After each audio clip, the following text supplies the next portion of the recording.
Hello to everyone. Nice to see you today for the next Unlocking the Power of Data initiative session we have here in Bern.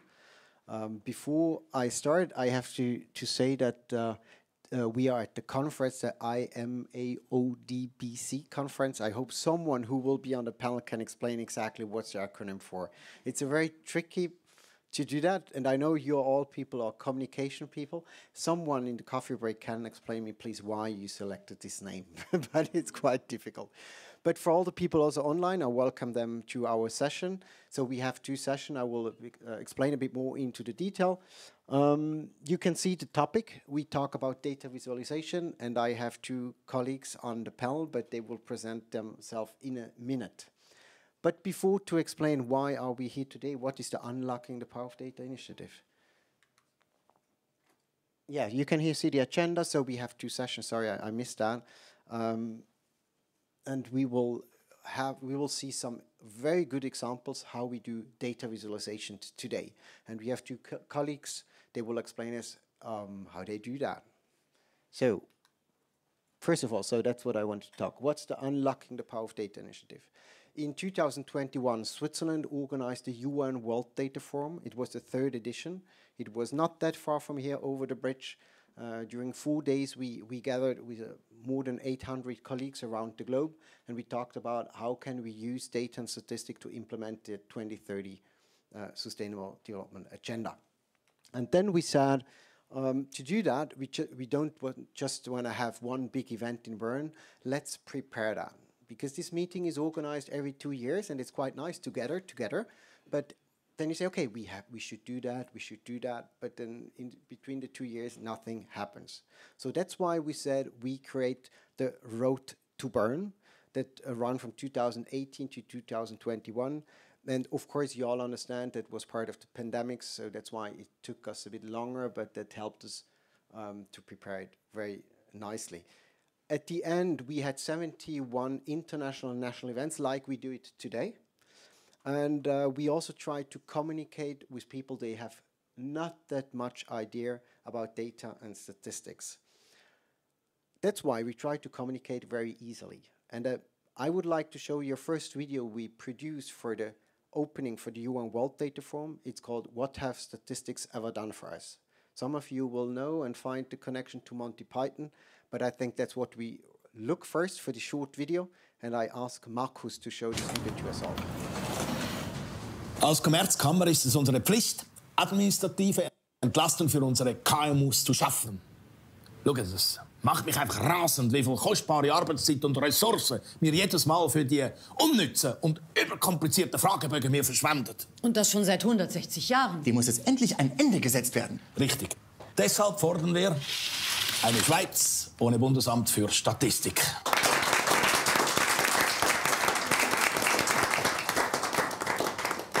Die haben keinen Respekt mehr, die Halunken. Skrupellos nehmen sie Einblick in unsere Geschäfte und wollen alles von uns wissen.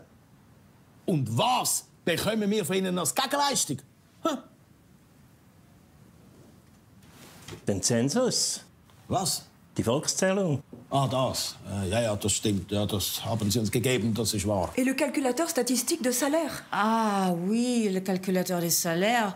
Tu te souviens, früher konnte man sich nie mit den anderen vergleichen. Also gut, ja, ich gebe zu, ja, die Volkszählung und den Lohnrechner, das haben die Statistiker für uns gemacht. Vornamen-Hitparaden der Neugeborenen. Die Vornamen-Hitparaden, wer interessiert das schon? Also nochmal, was bringt uns das? Mal abgesehen von der Volkszählung, dem Lohnrechner und der Vornamen-Hitparade. Projekzioni della via. Stimmt. Damit sehen wir ab, wann wir der Altersarmut verfallen werden. Des chiffres sur les inégalités hommes-femmes. Der ökologische Fußabdruck. Gut, ja, das sollte man vielleicht noch erwähnen, ja. Ah oui, ça permet de calculer les dommages environnementaux qu'on va laisser à nos enfants. Und nicht nur unseren Kindern, sondern auch unseren Kindeskindern. Und auch unseren Kindeskindern. Und auch unseren Kindeskindern. Ja, also genau müssen wir doch das gar nicht wissen. Ja, stimmt, so genau müssen wir es nicht wissen. Le taux de l'inflation. Guter Punkt. E poi in generale per poter prendere decisioni giuste.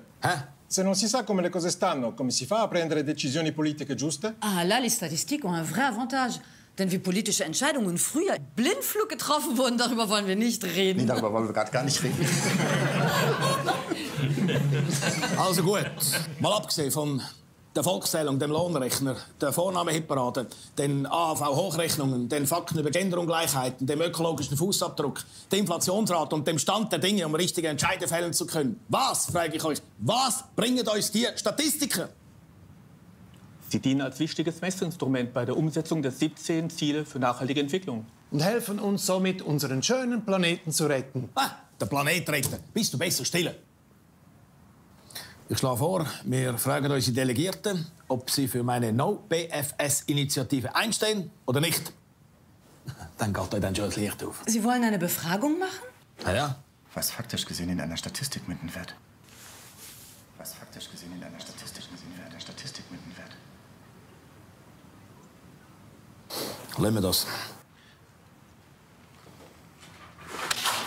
Was ist der nächste Punkt auf der Traktandenliste? Unsere Jahresbilanz in Statistiken. Lassen wir doch nicht zu!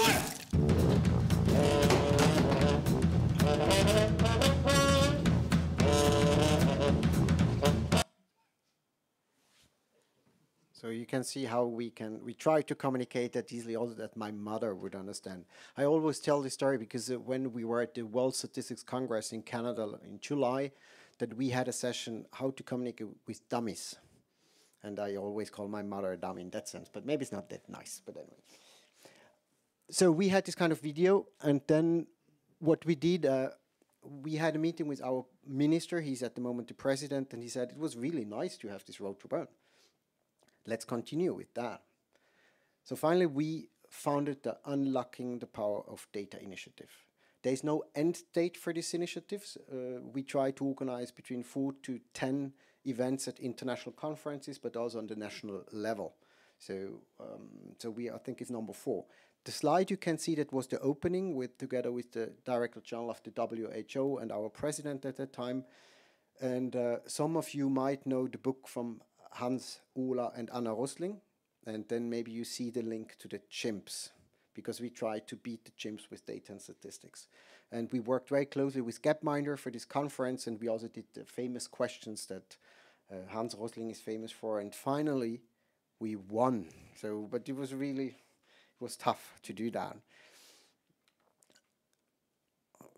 I tried to go to the next one. Yes, and then what we do, I mean, we are on Twitter or X, it's a bit difficult to say that, but we try to communicate in an easy manner. So every second week we have a small short video that is produced by our colleagues that you well know. And we can see it's quite interesting because we have the access to people they normally don't talk to us that often. So where we are now, looking, now I'm stuck in the presentation maybe. No, it's coming. Yes, so I gave you some inputs about this initiative, but to understand exactly what we are really doing, because we are not just talking about data visualization, we also talk about population projections or data stewardship. I'm happy to show you another video, second video from today, that explains... Why are you so happy? I'm just back from the Burgund. That's not the video, but there's a video. What would we as a society do without data? Whether it's about demographic change, a new treatment's health risks, a target market's cravings, or the latest fake news, data and statistics are the key ingredients for scientific advancement, entrepreneurial endeavors, democratic discourse, and policymaking. Data allows for informed decision-making in a complex world. But dealing with data is hard. Can you always tell fact from fiction? Or fact from emotion? Or sound generalization and categorization from manipulation and exaggeration? Can you still trust data? It may be the job of statisticians and data scientists to collect, process, and provide data, but only if society as a whole maintains a healthy handle on data does it stand a chance to thrive and survive. This is what the Unlocking the Power of Data initiative is about. Led by the Swiss Confederation and inspired by Swedish data literacy pioneers Hans, Ola, and Anna Rosling, its goal is to ensure that discussions are conducted and decisions are made based on facts. How? By promoting data literacy and a fact-based worldview across the population. By bridging the gap between the statistics and data community and everyone else. And by helping specific data ecosystems advance and improve. But what does the Unlocking the Power of Data initiative, in fact, do? Right now, there are 6 areas of focus, so-called work streams. 1. Data literacy. Dealing with statistical information does not come naturally for human beings. The first work stream aims at improving everyone's ability to understand data and at making data more accessible. 2. Financing data. Data is the new gold, but unearthing and refining it doesn't come cheap, which is why the second work stream advocates the appropriate allocation of financial resources to this process. 3. Data management. If something has to go well, you need someone in charge. That is why the third work stream promotes assigning so-called data management in the public sector, an already common role in large private organizations. 4. Data science. The initiative's fourth work stream aims to encourage members of the public sector to get acquainted with the basics of the ever-evolving science of data, because only those who know how to use data as a resource can unleash its full potential. 5. Population projections and climate change. Population development and climate change are both hot topics in research, but so far, most studies focus on just one causal direction, whereas the other one, how climate change will affect demography, is mostly neglected. The fifth work stream focuses on changing this. 6. Health data. Finally, the sixth work stream is about partnering with the World Health Organization in order to further develop a robust healthcare ecosystem. Because who knows what's next? There is often a gap between what we think we know and the facts as they are. To close this gap, the initiative brings the data nerds closer to the data users, policymakers, the media, civil society, and maybe you, for better decisions and a better future. This is what the Unlocking the Power of Data initiative stands for.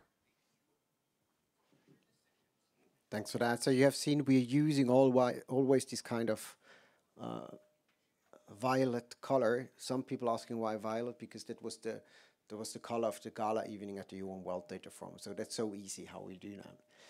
What we also did recently, we published the video, but I will not show it because it's quite long. It's 7 minutes long, but I'm pretty sure you all know the famous video by Hans Rosling with the bubbles, and we changed it a bit. So we started with his message, but then we included a third dimension, not a second one. And you can see the picture how we did that, and I just can recommend you to go to YouTube and watch this video. It's quite long, but it also helped a lot to bring the data closer to policy users. So, and you find more information about on our webpage, of course. So that are the question you can see on the screen. We try to follow these 4 questions during our 2 sessions we have this afternoon, but we hope it will be a quite interactive discussion, especially in the second part, where of course you also have the possibility to ask questions. So, who is on the panel? By the way, it's me. I'm Benjamin. Hello. I'm the head of the International National Affairs Unit at the Swiss Federal Statistical Office. And I have 2 colleagues here on the panel for today. And I ask you just to introduce yourself. You can use this.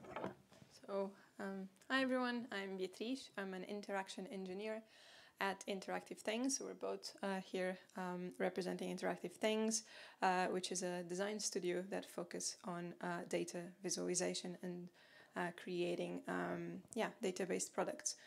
We've worked with BFS, with some non-profit organizations and organizations such as UNESCO and OECD. And yeah, we're super excited to be here, and we definitely appreciate the invite. A little bit of background. I'm originally from Lisbon, Portugal. My background is in applied mathematics. I really fell in love with the world of data visualization. I'm very passionate about it, and yeah, been working in it for the past 6 years, I think, mostly on kind of how do we build these charts. And yeah, I'm super excited to talk about charts today. Hi everyone, I'm Tanya Boa. I'm an interaction designer, also work at Interactive Things. I have studied visual multimedia communication design, so I'm more like how the charts should look like, how the interaction should behave. And yeah, I've been working on this field for almost 10 years, helping organizations like defining style guides that will like support their visual styles, but also like creating tools for internal analysis as well as for stories for a broader public. So also very excited to be here. So it's great to have you here. So for me, it will be very interesting because I'm sitting expert from national statistical offices mainly on some international organizations, and we have two experts that working daily also, but with a different view on it. So it will be very exciting to look at that. So we have until the break, we have 5 presentations. We will have 2 by France, 1 by Germany, 1 by Slovenia, and 1 by Spain. And it will be interesting to have, I think we have 50 minutes for every presentation, including the discussion, including the feedbacks from my colleagues on the podium. So I think we go to the topic and we start, and I would like to invite Germany to the panel and to have this presentation.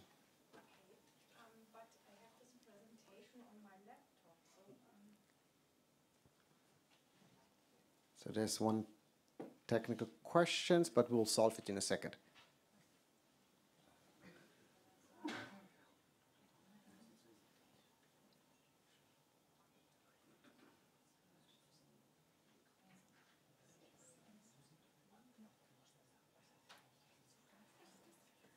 So we're about to start.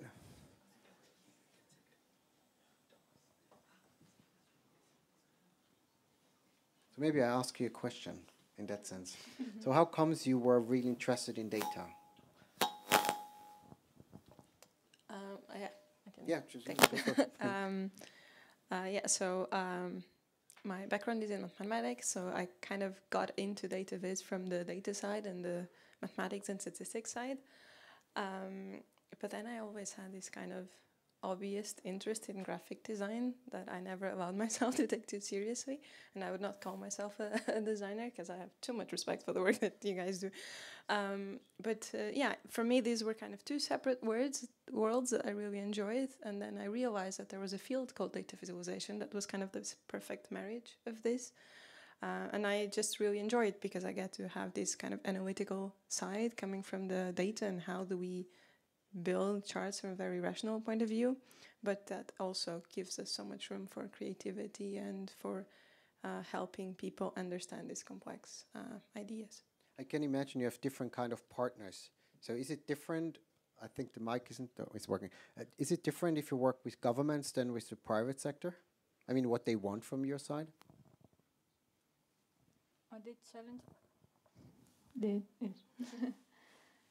The challenges are mostly the same, so we're all facing we're all trying to make everything as easy as possible, convey messages that are compelling, and also find the right balance between what the simplicity, but also the depth of the meanings. So this is shared across all the people that work or try to produce some data visualizations. I don't see bigger differences, I would say. It's mostly how the here. Okay, thanks for that. I think we'll hear that in the second part of the session. We'll hear much more about that. So, do you have the remote control? Maybe you can use that. So the floor is yours. Thank you. I have to apologize. I'm not really prepared to do a presentation because I thought I would click around our application and show you something, but I used the time for lunch to prepare some slides. So I'm sorry if I miss something. You please ask if there are questions open. Okay. We published a new website. It's called the Dashboard Deutschland, the Dashboard Germany, which is an application based on the needs of politicians, of German politicians. And they gave us a briefing with their requirements. And based on that briefing, we built this new website, and we had 6 months time. And they supported us with some money to start, and then we built that website. I will show you. Okay. Just to go back to the briefing. We visited them at the Chancellor's office in spring 2029, and the goal was to publish the website in the second part of the year 2021.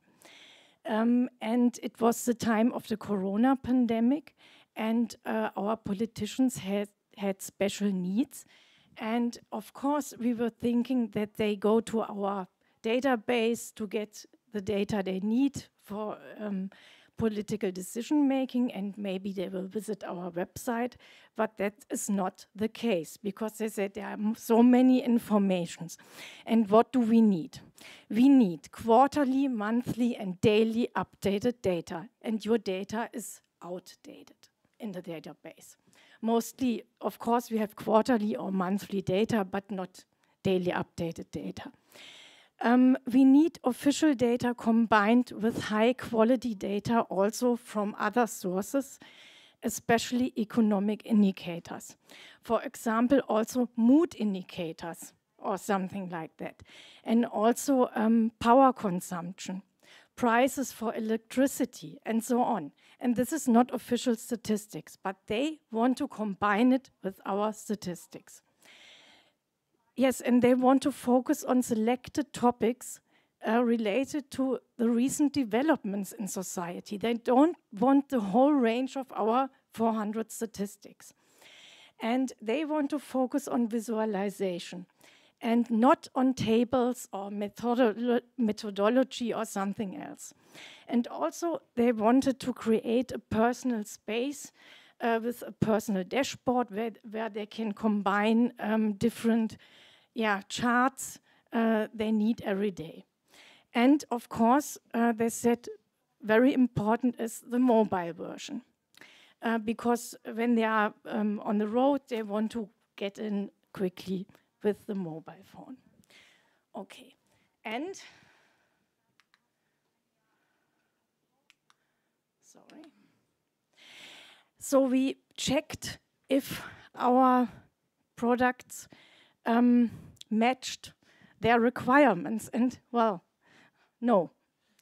Our database, it depends, quarterly, monthly, no real-time data. Other data sources, no. Range of selected topics, no. Visualization, yes, of course, but not very sophisticated. Personalized, yes, you can combine your own tables and save them. Mobile first, no. Website, okay, see yourself. Also, we have some separate tools, and they don't match most of the requirements. So we decided to build a new product. First of all, this is a triangle. Our main product is the database Genesis. We have the website with all of the text, applications, also tables, methodology, and of course, if you see the table I've showed before, there is something missing, obviously, which is the new product, the Dashboard Germany. And, sorry. What do we need to create a new product? We needed an IT infrastructure. We needed an IT provider, because we had only 6 months time, and we knew that we are not able to build that solution alone. So we had money, 6 months time, and we needed access to external databases and APIs, because we had to buy data from third parties or other sources. For example, some of you might know macrobond data, which is a set of economic indicators we bought, and we bought also the access to the API to combine the data in our new product. We had 6 months and we had 3 or 4 people working on that product. Okay. Maybe you can click in the dashboard, which is, I must apologize, only in German. Why? Because the target group are German politics. It is available for the public, but our main target group are German politics, not the German public. And this is the reason, okay, this is my desktop, why the translation is in our backlog, but not on the first place. So we plan to do it in English, but it's not our first task to do. Okay. I like your fish. Yeah, okay. Yeah.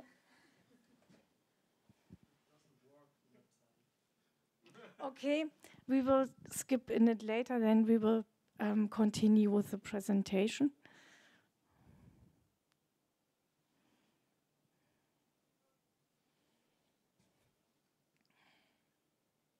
Okay. Which is also very interesting in the dashboard. I will show you some pictures afterwards. Is it contains only of charts. We have no tables, we have only very small text. And also we have a tool inside, built inside, it's called Pulsmesser Wirtschaft, Pulse Check Economy, where you can combine every indicator we have in the dashboard, every economic indicator in one graph, for example. You can combine macro bond data, for example, prices for energy or oil or something, can combine it with our economic official data in one graph. And you can export it, share it, whatever you want. I will show it afterwards. This is called the Pulsmesser Wirtschaft. So after we built that tool, yes, it's a match. It contains mostly of daily updated data, which are not official data, of course. I told you that we buy economic data for that product. And so it matches. Also, we have other data sources. Beyond macro bond data, we implemented also high street data to measure passengers in the cities who want to buy something, or open table data. If you want to reserve a table in a restaurant, we have also that data. You can combine it with whatever indicator you want. Of course, it's a visualization tool. It's personalized. Everybody can have a personal area to select different charts they want and to update them. Of course, they have to register, which is free of charge, and it's mobile first. So yes, we are a match, and our magic triangle is completed. Of our Federal Statistical Office, we have the database for experts and people who work with the data and want to download open data. We have our website with many informations, and also we have a visualization tool for political decision makers. Of course, it's also available on the internet for everybody, and also journalists use it, we know that, but we do not have a very broad coverage with that product. But we know that our political decision makers use it because they give a lot of feedback about the product, and also they have a lot of additional requirements for the next year that maybe we can meet them, I don't know, because it's very expensive, and this is a problem for us because we run it on Amazon Web Services, a cloud, because it's published data. It's not anything that we didn't publish yet, so it's not quite a problem. but it's a hyperscaler, it's very expensive, and also it's very expensive to get the stuff that combines updates and so on. Yeah. But it was quite successful. We presented the product at the Digital Summit in 2022, which was a very big event organized by the Chancellor's office in Germany. And yeah, it was quite a success. And the aim of the dashboard is to be smart, reliable, and of course clear. And clear means that we have only selected topics in the dashboard, not the whole range of statistics, not our 400 statistics, not every economic indicator you can get, but a selection of macro, bond, high street, and other indicators. And now I would like to show you the website. I hope we will manage that.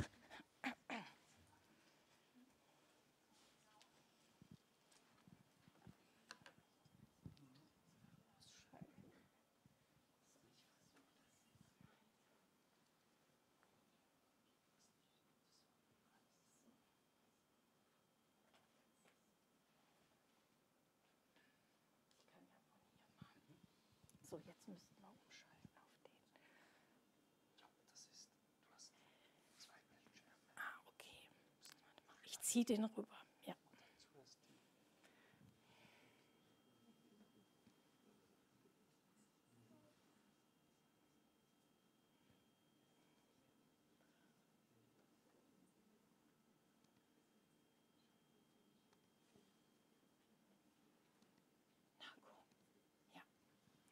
Okay, this is our product, and as you can see, it contains also of charts, nothing else, and short text, and you can navigate in the menu between selected topics.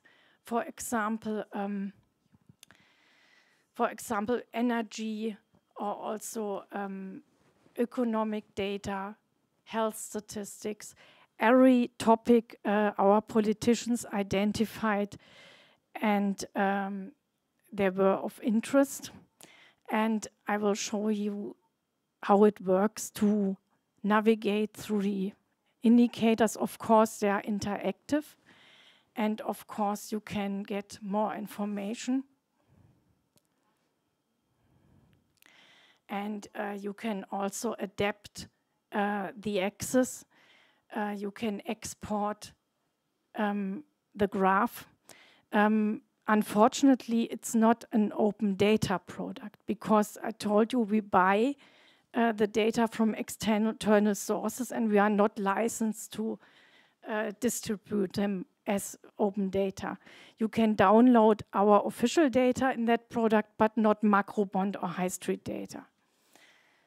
Yeah, you can share it and you have a small description, short description.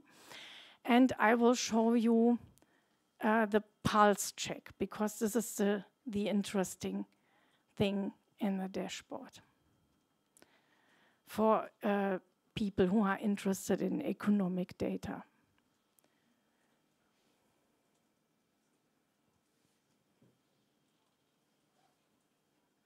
So you can choose between some topics we pre-selected, for example, concerning the energy crisis, or you can choose between daily indicators, weekly updated indicators, monthly, and so on. I will choose some indicators concerning the energy crisis.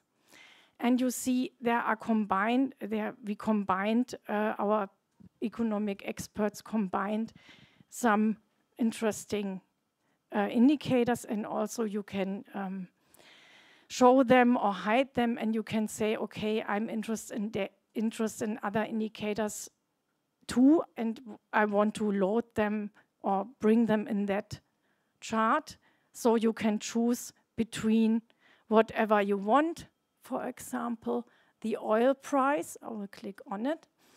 And after a second, it will also appear in your chart. So you can see how if there's a relation between those indicators.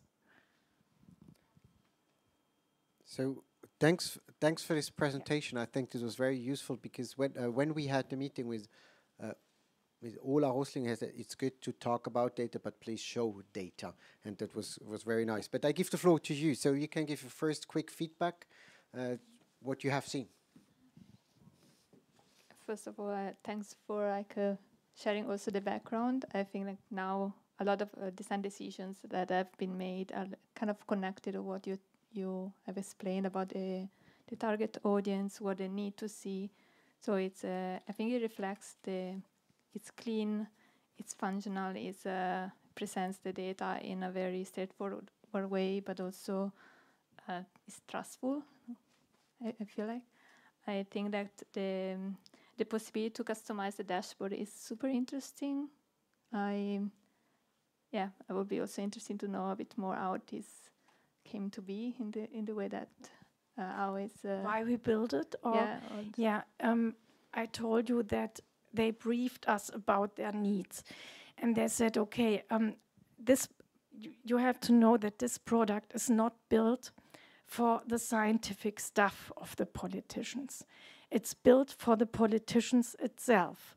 They want to go to the dashboard and have a selection of data they want to look every day.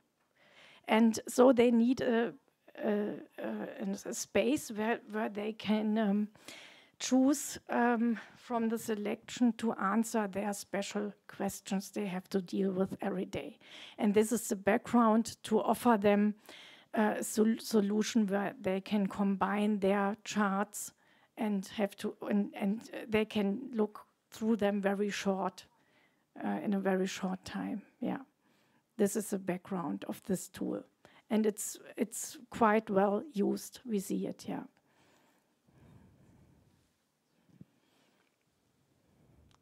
We also thought that the hierarchy on the page, like you have also these insights for some charts where you show the trend is going up or down on the latest data, and this I think also reflects what you just said, that they need to see some key information at a glance, and then also if it's a numerical value, but also having the icons that represent a bit the trend for some of the aspects. I think this is effective in the...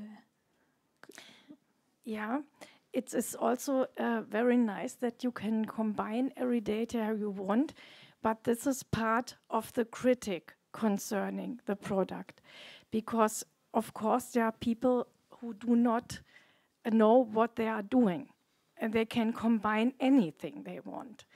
But remember our target group, politicians, so we think that they know what to do. So we hope this is a risk we could take. Yeah. All right, thanks for this. I think it's okay for you. We go to the next presentation for France, and then that we keep in time, and then we have in the second part we have much more time to talk about that. I hope that's okay. Thanks for your presentation. It was really interesting. And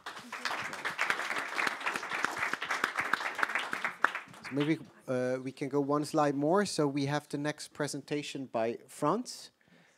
Christine, please join us. The floor is yours. You're both, sorry. You have 5 minutes. Okay, thank you. So I can stay here. That's okay.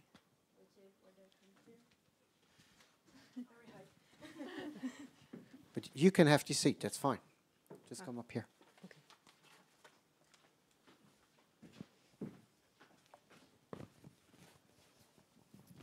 So this is a French economy dashboard, in fact.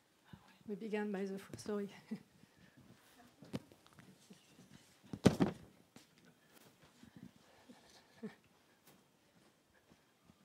So Sophie will explain what are the goals of this product. So maybe I can give you a little context on this tool. It's the French economy dashboard launched in May 2021. So this tool is available on our website, and it offers a transversal overview intended for people who are interested in the French economy. It's meant to be used to get an initial approach to this subject by providing a lot of illustrations. For many years, INSEE disseminated a project which gave an outlook of on French economy and society. However, it was a 250-page book. So, of course, we made it available on our website, so you could access each section, but it remained quite old-fashioned.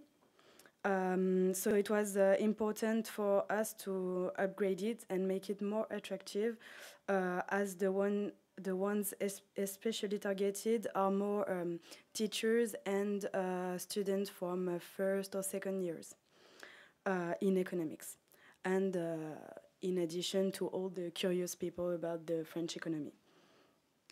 And the old-fashioned version of the website was hard to read on the smartphone, so we could lose some interest from these people.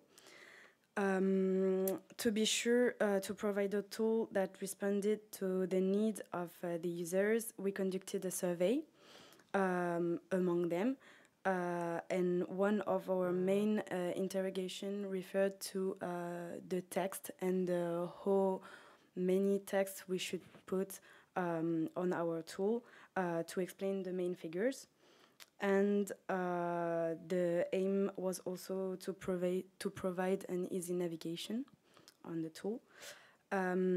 So the implementation of this dashboard is part of our digital transformation, and it's a continuously updated tool, and that is one of the best improvements for users compared to the former projects. And thanks to this big improvement, we smoothed the load of work among the year rather than having a higher work load during a part of year. So in the future, the dashboard will be automatically updated through the API of the Melody project that I will present you tomorrow. So I will let Christine show you. Perhaps, Marcus, is there another slide or not to show a little bit our French dashboard? C'est ça?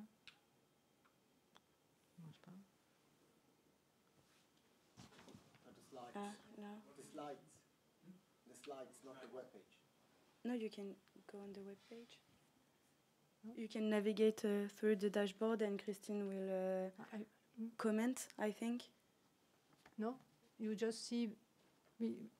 Can you have a look on the dashboard, or you're just behind you? Ah, sorry, because we don't see. Yeah, we okay, don't see. now it's okay. Sorry, we don't see it. So because the dashboard, in fact, is divided in nine sections. The sections are similar to the classification used by some of you on your website. So, for example, we can. I don't know which example you choose. These are the nine sections, and if you go deeply in one of them, I don't know. No. Okay. For example, demography. You can go on demography. Thank you. Demography section. If you turn. Okay. So you can see that each section is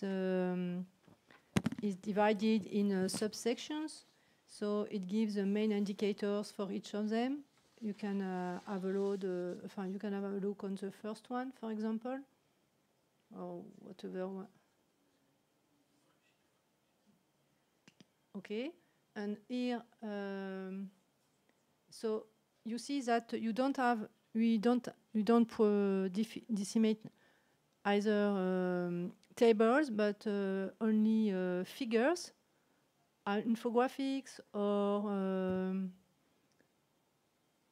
dynamic graphics. you can download the data on the right side. You can have information on metadata. And if you click to on a picture, on the blue, no, not that one, on the left, the blue on the left, you can have a big picture. And perhaps you click here. So, okay. So never mind. If you click here, okay, you have a big picture, and you can have more information. Not on this.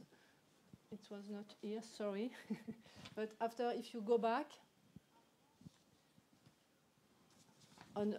If you go back on a specific topic, in fact, I would like to show you that you have a text on the left side. Perhaps you have seen it. Okay, here you have the text, and then you can have links on other products you have on our website. So it's, I think you can go by yourself to have a visit of the dashboard. So sorry.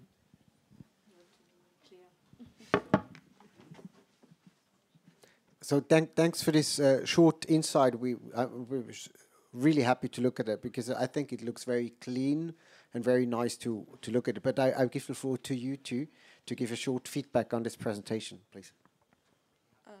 Yeah, so we found it like a really interesting product and really insightful. I think we both commented how kind of the navigation, how you navigate through the topics, and then that there's an introduction text that even if you're not super familiar with the topic, you have this gentle introduction to it that allows you to then, when you're looking at the charts, to already have the context to look at the information critically and understand the trend. So I thought that was a very nice detail. Then I also wanted to kind of highlight two super cool things. One of them, kind of the visual diversity that you have in the chart. We only saw some examples, but there's different types of charts, and I thought that really adds up to make it engaging for the audience. And then from a kind of a transparency part, that you can, like you mentioned, download the data and share the images. So taking it out of the platform and also inviting people to, if they're interested in the data, to explore it further. But something that you mentioned, and I think it's super interesting that we're getting these presentations, because we also get the insight in how it happens and how these projects came to be. And you mentioned a survey on students to get their input, which I think is a really critical part of the process to get that information. And so I was curious in terms of how has the feedback been now that the tool exists? Did you have a chance to follow back on them, and do you know how the tool is being used? In fact, we received some feedbacks from different users, specifically from teachers, because there are specific links with the teachers at INSEE, because it's one of our goals to disseminate the statistical culture among young people. And so thank you for your feedback. I just think I can add that so it was, as users wanted, we had a text, as you've seen, but this is a challenge for to update it every time. It's easier to update all the data than updated the text. Mm-hmm. So we have a team to do that. Thanks for this insight to France. So I think we just go to the next session, and then, as I said, we have a lot of time, because I would have a lot of questions to you on this dashboard, because it looks very interesting. So thanks for that.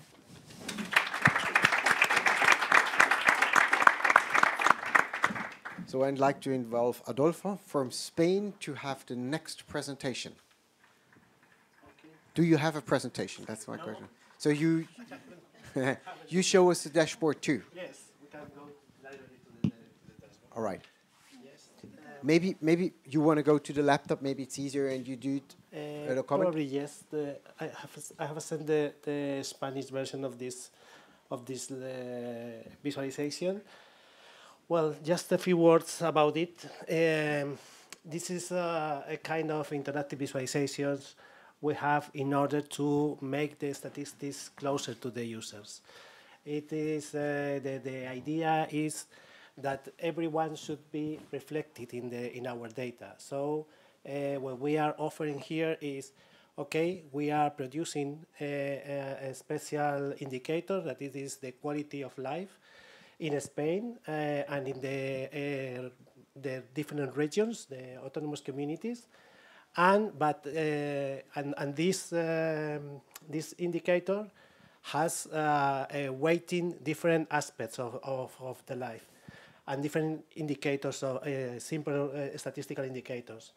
But you can use your own criteria in order to weight one indicator about leisure time, or about the importance of the work for you, or the importance of health or family, these kind of things, in order to create your own indicator and compare different regions about your own measure of quality of life.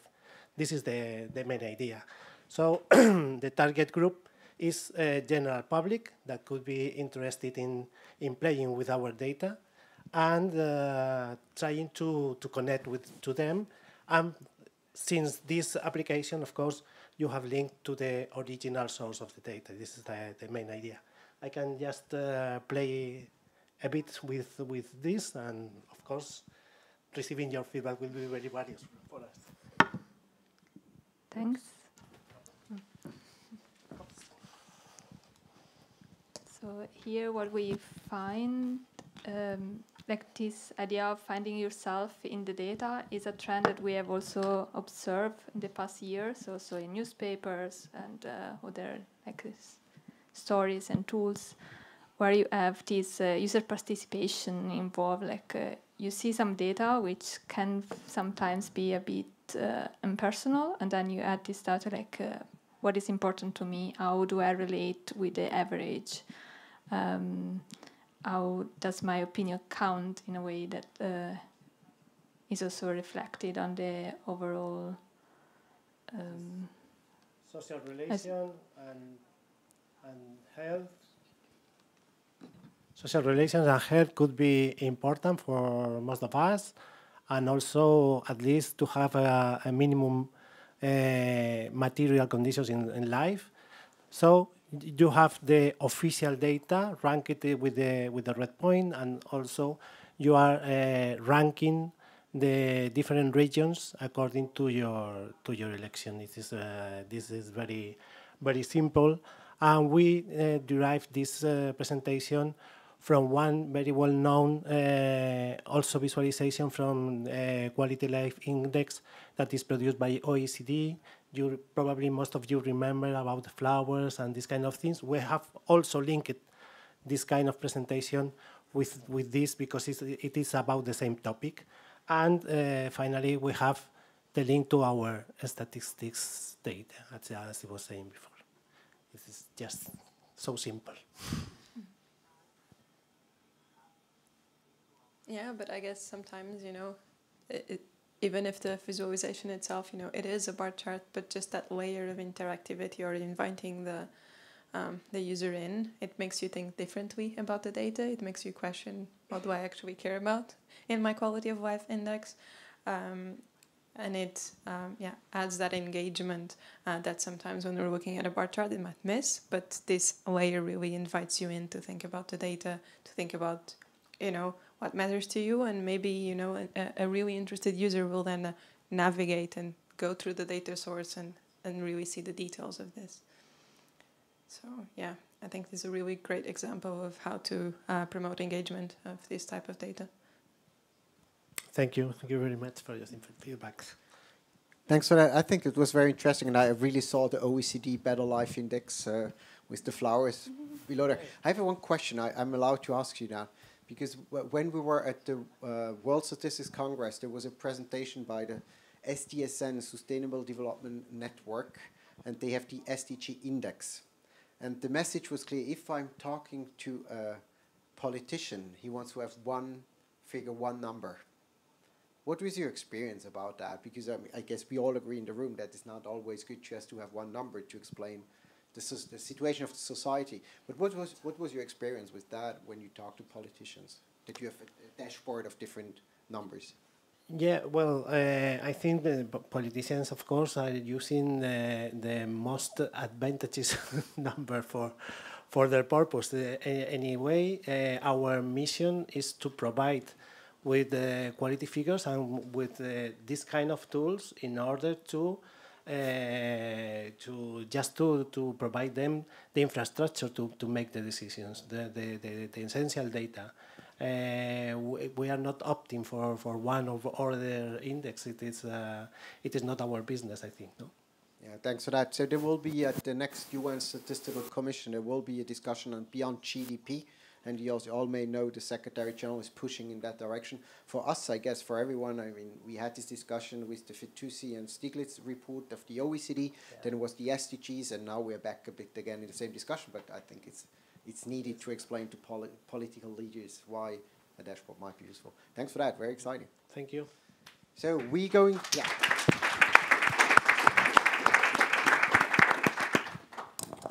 We're going back to France. So we'll see the next presentation. It will be interesting to see the difference to the first one. Okay, perfect. Thanks. So the floor is yours.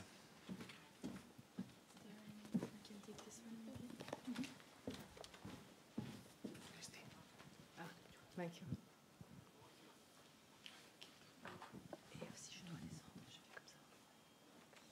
I'm very sorry for reading once again because we were not prepared to do these presentations.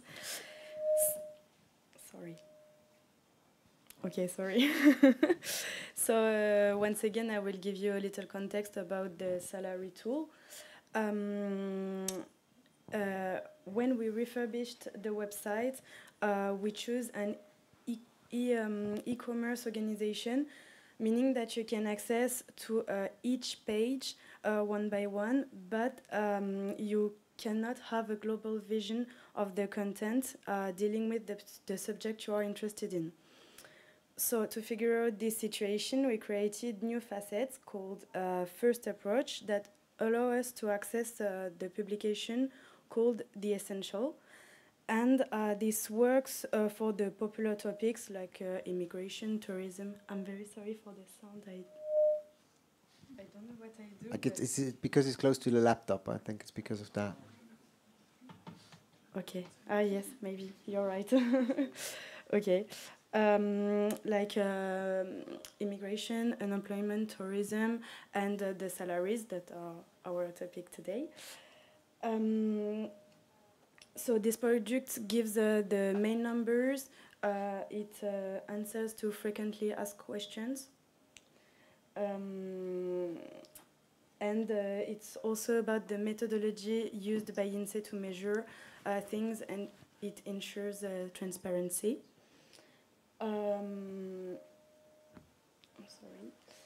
And so this project guides users to other publications linked to the subject, like, for example, the salaries.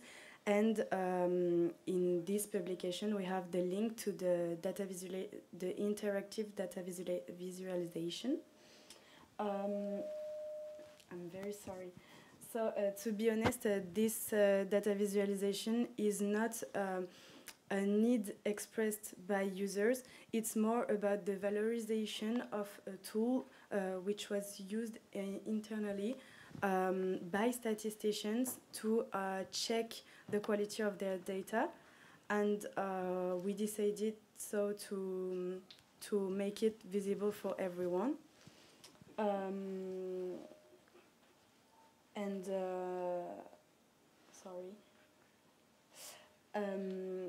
And on the other side, we also made YouTube videos to explain this tool that is interactive, and these videos are promoted by what we call in France Datagora, which targets students, and we are quite proud of this promotion because it's very important for us, as Christine said, to reach students and teachers. So and this one is already updated thanks to the Melody project. I come back to my presentation from tomorrow once again.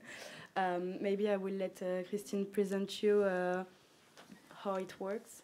Yes, so in fact, perhaps we will have the photo soon. There is no more signal, but in this tool you can use this tool according to angles.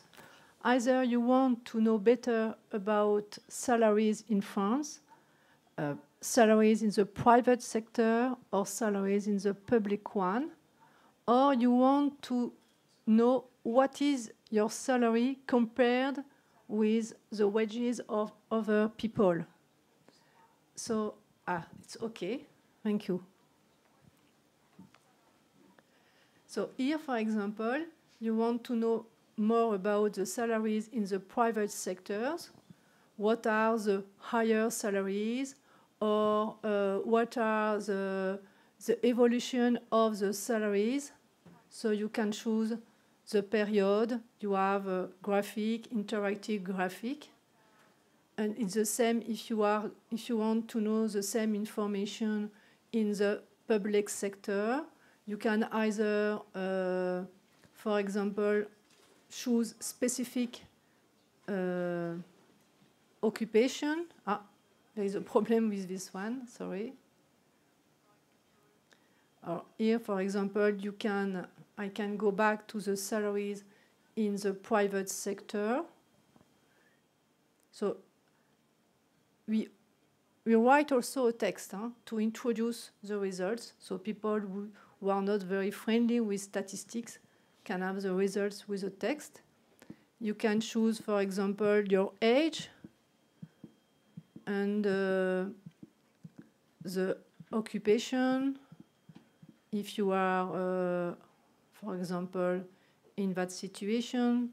So this is given, the average salary is given either for women and for men.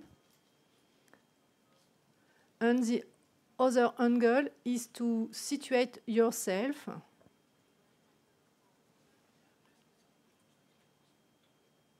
for example, you are not happy, you think you don't earn a lot, but you earn 3,000 euros per month.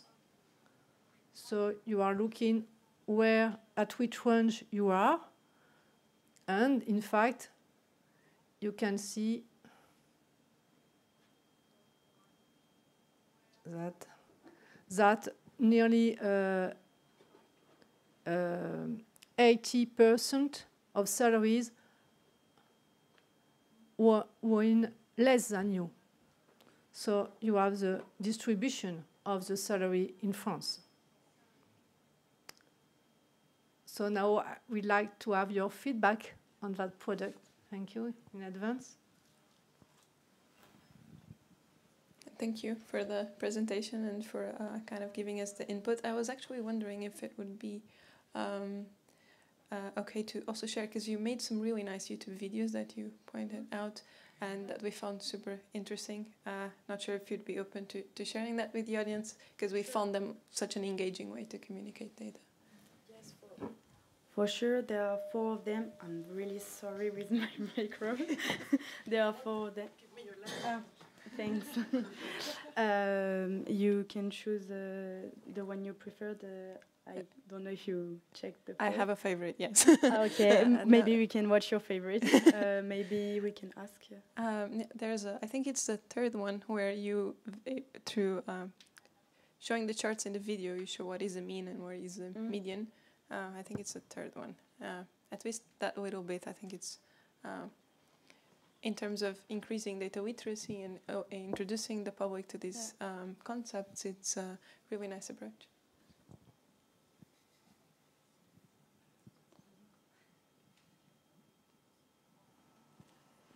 sorry, I have to... You can just go on the YouTube channel. I think it's me.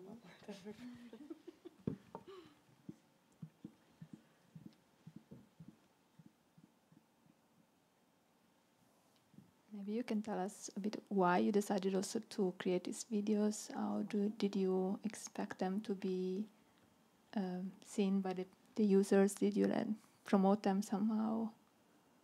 I'm sorry, it's more a Christian subject. Yeah. Because I'm quite new at it. This is a great job. But the problem with YouTube, you have En France, ce sont les footballeurs et les traders qui sont les mieux payés. À mon avis, ce sont surtout les patrons. Et qui gagne le moins? Pour mesurer les inégalités salariales, regardons la courbe de distribution des salaires. Cette courbe répartit les salariés en fonction du salaire qu'ils perçoivent. Que nous raconte-t-elle? Dans le privé, le salaire médian est de 2012 € net. Cela signifie que 50% des salariés gagnent moins, 50% gagnent plus. Ce n'est pas la même chose que le salaire moyen, qui est la somme totale des salaires divisés par le nombre de salariés. Ce graphique permet aussi d'observer les écarts de rémunération. 8% des salariés gagnent moins de 1 340 € par mois. Cela représente 2/3 du salaire médian, soit le seuil en dessous duquel on considère que les salariés ont un bas salaire. Avançons sur la courbe. La moitié des salariés du privé gagnent entre 1 600 et 2 800 € net. Enfin, en haut de la distribution, on trouve les plus hauts salaires. 10% gagnent plus de 4 010 € et 1% plus de 9 602 €, soit 8 fois le SMIC.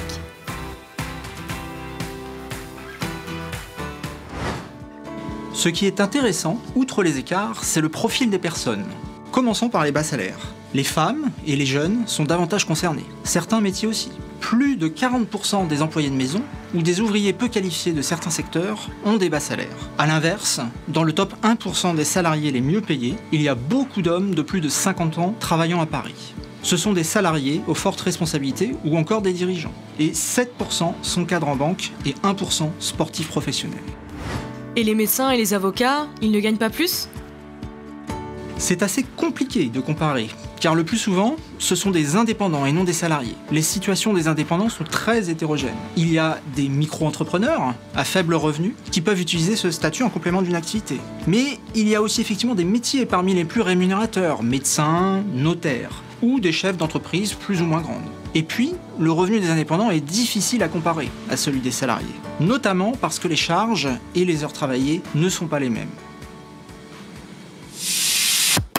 Dans la prochaine vidéo, on vous parlera spécifiquement des inégalités de salaire entre les femmes et les hommes.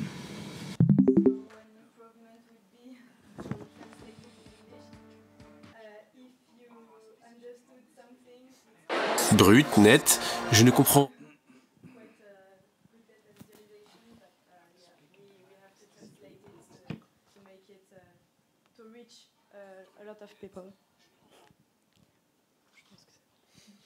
Do you want to give your feedback to the video? Yeah, I think I touched a bit when I asked you to share it that, we create these platforms that are very rich and where we can get a lot of insights and learn a lot about data. But sometimes we need to find these ways of how to get the general audience to be comfortable and to understand these concepts and to get into these platforms and understand this data. And I think, different types of media, in this case video, and in this case that was very accessible with the animations and kind of, how do you build up to show what a mean and a median is and the difference between them. I thought it was, super engaging way of doing that. Yeah, thanks for that. I agree on that. So what kind was the feedback, because it's produced for social media, right? Yeah. So what kind of feedback do you receive on social media? Yes, but these products are nearly new. We launched them for the first video, I think, 1 year ago. So we have good feedback on our YouTube channel, and also, on LinkedIn and on other social networks. But I can't say anymore. Perhaps next year. Okay, thanks. I think that will be maybe interesting for the next session that we have after the break to how you use social media, because we had a lot of discussion what kind of platform we should use. Will be interesting to hear that. But let's our colleague who is in charge of that is saying something, but you can say that in the afternoon, I guess. Let's go. Isn't there one more presentation? Yeah, we can have it. Yeah, no. Let's have the last presentation. It's from Slovenia, if that's correct. It's the slide before. Yeah. Yes, from Suzanne. Hi. Hi, welcome. Marcus, can you just click on the presentation?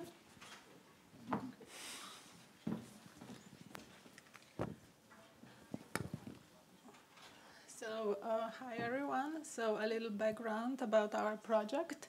So, a few years ago, we prepared an exhibition with an infographics in the city center of Ljubljana, near the river. It was for our birthday, 75th birthday of Statistics Slovenia. And the exhibition was meant for general public. So, because we wanted to get closer to all people, and we also wanted to spread statistical literacy, and also, of course, to inform our people that we exist in our country, so that we also have some fun statistics that can be useful also for them. Yeah, we promoted this project also on social media. So, and it was, we were really happy because we saw the people that take pictures with these posters, and so we saw that we did something great. So, yeah, because Marcus, can you just go through our presentations? So this is our posters.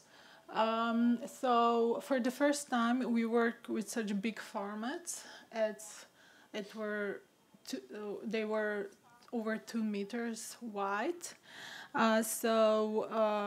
We wanted to try how they will look on this location. So before we prepared this presentation, posters, we visit the location and test the location, how the fonts, how big the fonts should be, and the infographics, where the people walk, the sun and the trees and everything.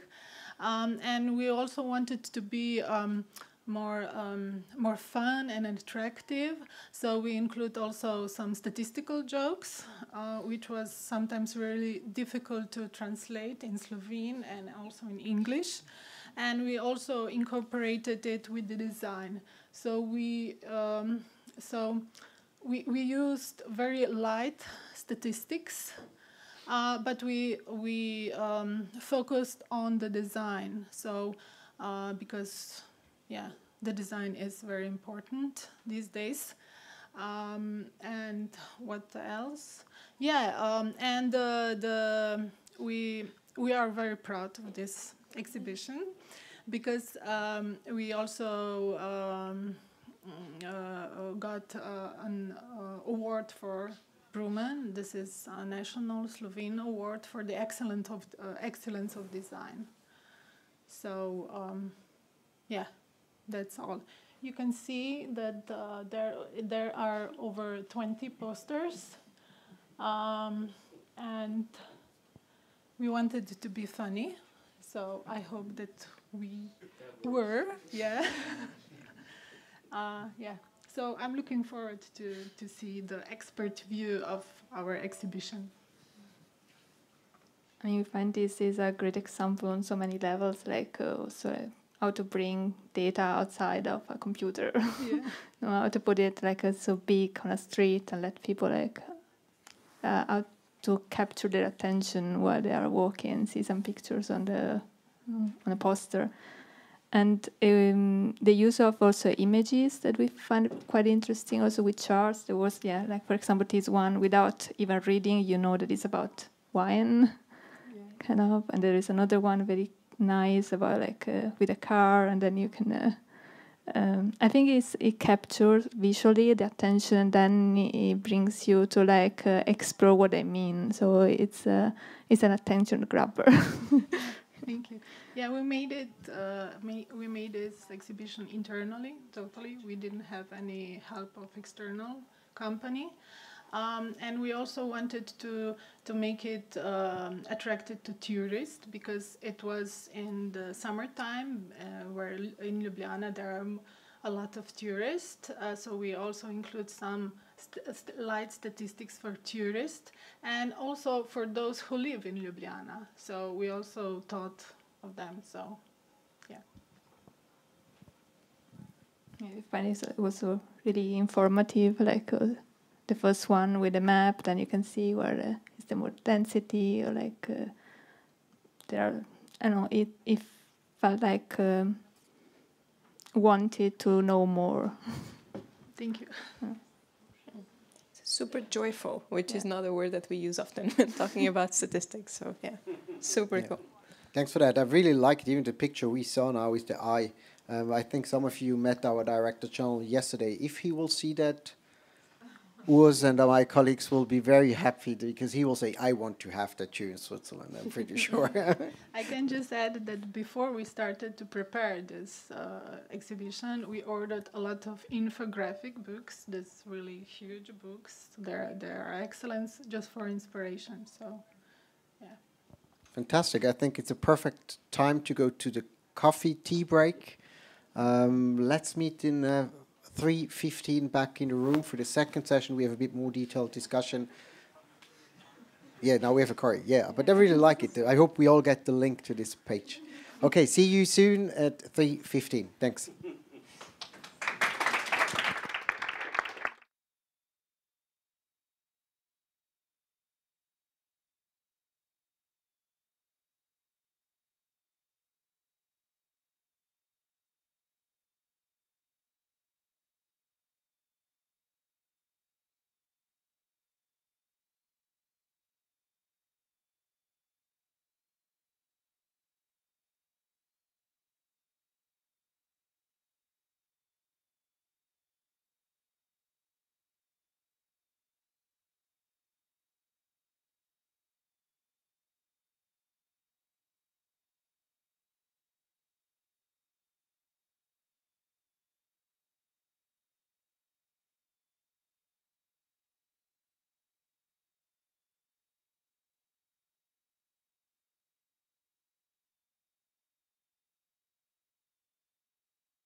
Eins, ja.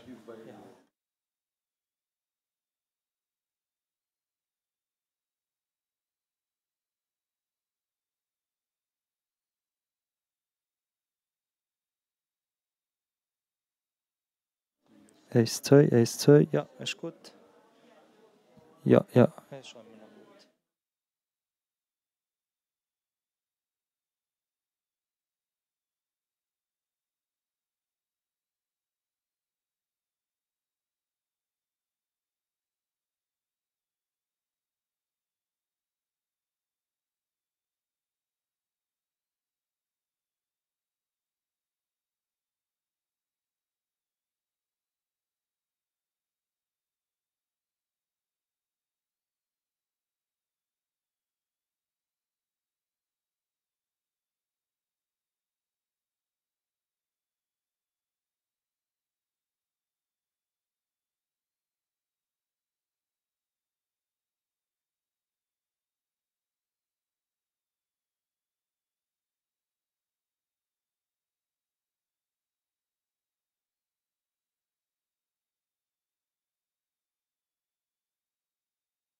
So we're waiting for the signal, but then when we start.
Sollen wir anfangen? Hardware issues. Sollen wir anfangen? It's not streaming yet, no. Wie lange dauert es? 1 Minute oder 10? So the hardware is down. No signal.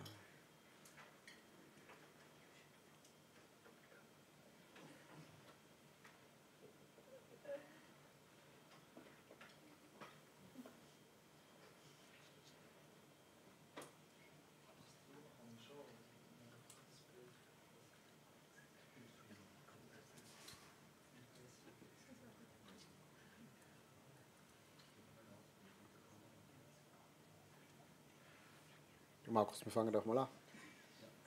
All right, so we start without the online signal, but it's great to have you back, at least in the room, for the second session.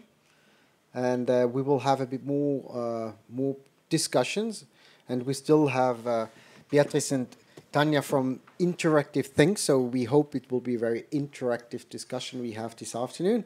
But we have a new person on the panel, but I'm pretty sure you all know Thomas, but maybe Thomas, just please let us know who you are and why you are with us today.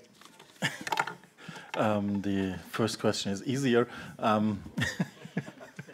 So most of you know me. I'm Thomas Schulz, head of the dissemination unit in the FSO, and I've been with the office for 23 years. And I guess I'm here because I have some experience with visualizations. That's this true. is my background, also cartography and visualization, and I've been responsible for the first 10 years in my career for the visualization unit in the office before becoming head of the unit. That's true, Thomas. That's why he asked me in the break, what kind of question will you ask me? I said, oh, you will see. So, Thomas, you know this book, and I guess some of you have seen. It's called SDG Graphical, and I talked in the beginning about the UN World Data Forum. So we said if Switzerland is organizing a conference about sustainable development, we want to have sustainable giveaways. So that was our giveaway we give to the people, and I think it was quite a success. We're still distributing it. There's still some feedbacks, and there will be this week. There will be at the Vienna Design Week the book, and the next step related to the book will be presented. But maybe Thomas, give us some history about this book and what will happen on Friday, this Friday in Vienna. Well, the book idea came from you, Benny. You were talking about a giveaway, and then I thought, okay, this must be something visual for the event 3 years ago, and I always loved those visualizations from the 1920s. They were made in Vienna, especially. There were a lot of inventions and statistical charts at that time, and when I studied them all years ago, but we never applied them in the office. So when I heard this, I thought, well, this is a chance to do something different from bars and charts and pies and all those online graphics. I wanted to do a book, so we chose a very rare method, the grid in the book, and represented a lot of data, which is all open data. But actually, I'm going to have a talk on that tomorrow in one of the sessions, so I don't want to say too much. As you said, it is sustainable. It is so sustainable that you can eat it, whatever, drink it. It is biological colors. The paper is from the Alps somewhere it is from some trees in Switzerland, and it was not wrapped in plastic. It was not transported with a lot of CO2 emissions. So we made sure it is really sustainable, yeah. There were a lot of discussion, should we even print a book? But I think at the end it's still nice to have a book in your hand. Well, I often think, well, putting everything online is also not so sustainable. It uses energy, it uses CO2 to have all your computers and servers on with these applications. This is a question to be discussed. Maybe we'll have time today. But now let's go back to interactive things. So you present yourself in the first session, but maybe you can give us some input about your company. What are your products? What you're doing? What's your history of this company? And then you will show us some products or some tools you innovated, some visualizations. So the floor is yours. And I know you will change the location back then to the laptop. So time is yours.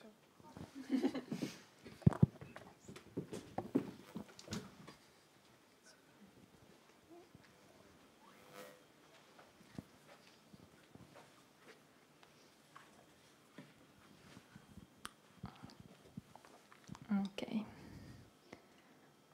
So we presented ourselves. We are an interaction designer engineer from Interactive Things. It's a design studio for digital products, and we are based in Zurich. We are an agency, so we work with clients, and they are either in the private sector, but also NGOs. We have done some projects for UNESCO, OECD, and so on. And then we are a small team. We are 21 employees, and we really collaborate closely between designers and developers to make our products.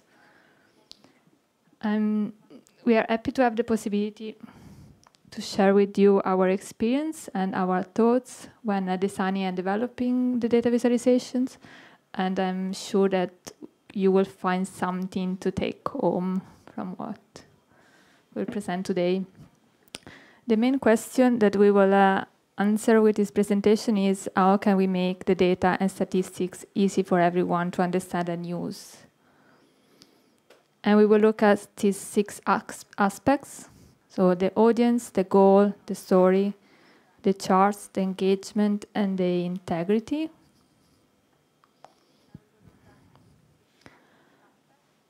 Understanding the audience is of our work is key. And this will drive all of our design decisions later on. We could ask ourselves some questions to better frame the target audience, like who are the people I'm talking to, and how do they connect with the data I'm presenting? Where and when will these people consume the information I'm presenting?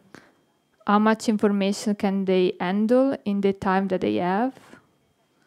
What learning cultural assumptions might the audience have? And so on.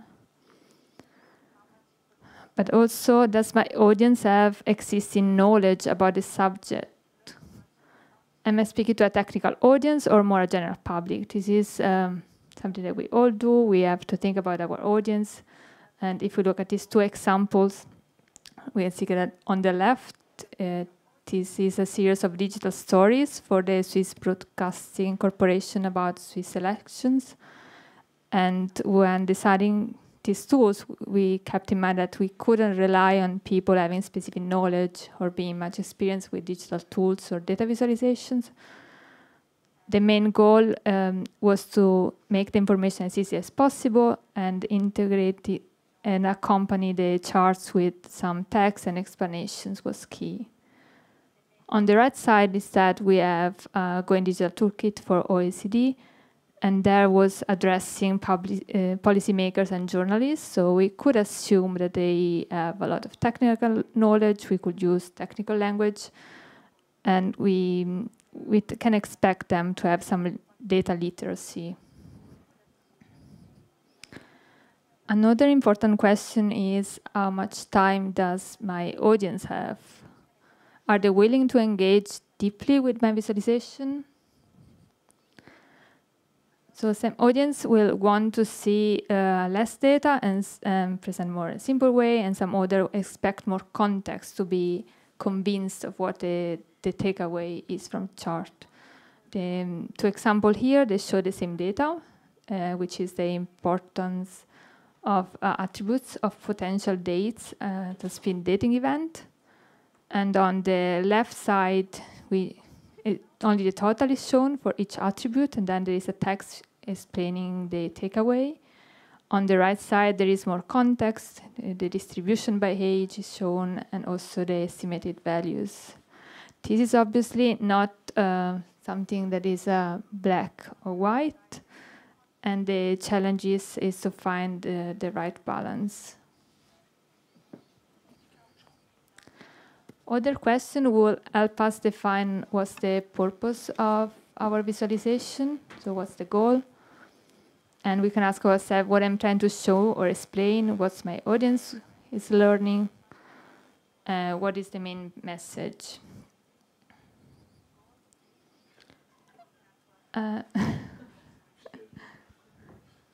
Let's look at an example here.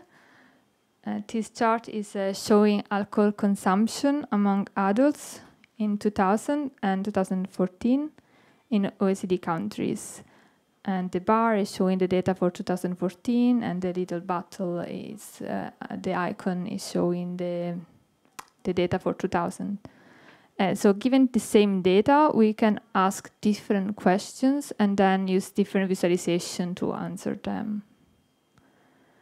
For example, maybe we are interested in knowing if the consumption of alcohol has changed in OECD countries from 2000 to 2014. So the goal is clearly to the comparison between the 2 years. There is like a more descriptive title with some color coding, but then it's pretty simple and to the audience to then compare the 2 years. Which OECD countries consumed more alcohol per person in 2014 than in 2000? So here the focus is in the increased consumption, and how the chart is changed. We have now the bars for 2014, and then the black marker is represented the 2000 value, and then in red it's highlighted the ones that have increased over the time. So it's easy to spot the ones that increase, and then see of how much by seeing where the black marker is positioned.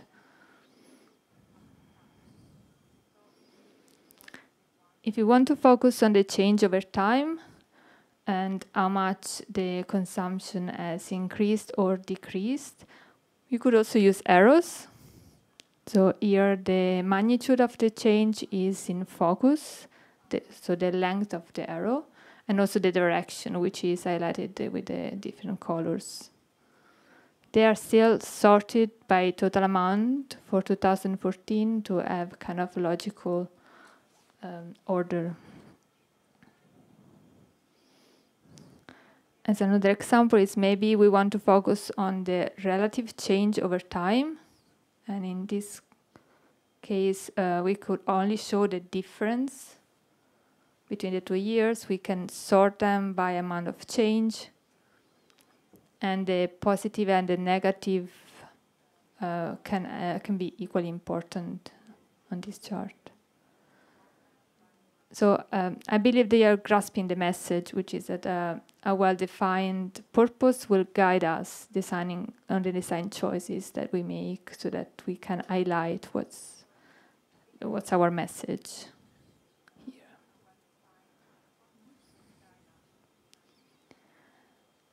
The next chapter we want to talk about is how to shape the narrative within our data visualization.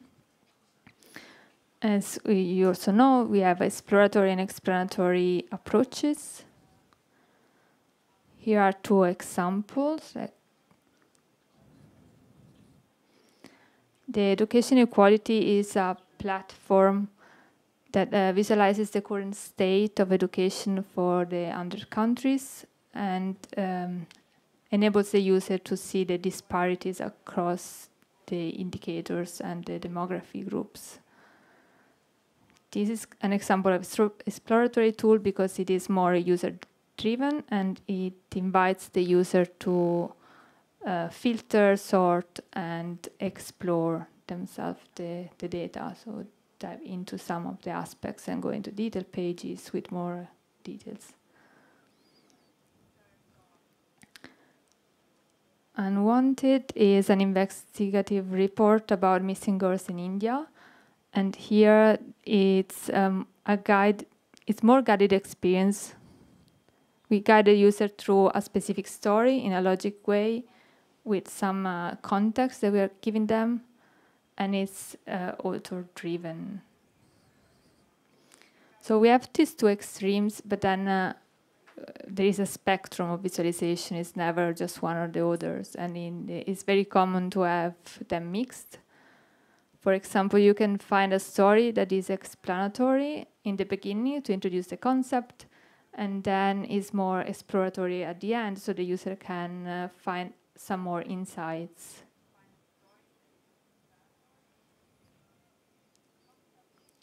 It's also interesting to see how data visualization fall into the spectrum between emotionality and rationality. On one side, we have visualization that aim to engage the viewer's emotion and empathy. And they are using metaphors or like images to create a more powerful connection with the audience. And on the right side, we have a representation that instead prioritizes the accuracy, the transparency. And both of these examples are representing clinical data. But how we read them, or the connection that we make with these charts are different. Also here there is not a clear cut, is a spectrum of tonality, and a combination of, and sometimes in some cases a combination of both is the most effective thing, because we want to be persuasive, but also transparent and clear, accurate. Yeah, and so hopefully this introduction has given you some perspective on some of the questions to ask before start designing the chart, having a sense of the tone, what is your angle, what are you trying to achieve with the story, what is your goal. But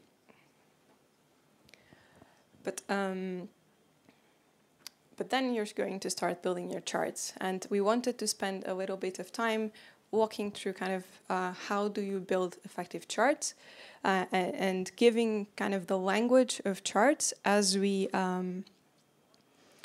so that we can think about them more critically and we can make better design decisions about them. So the first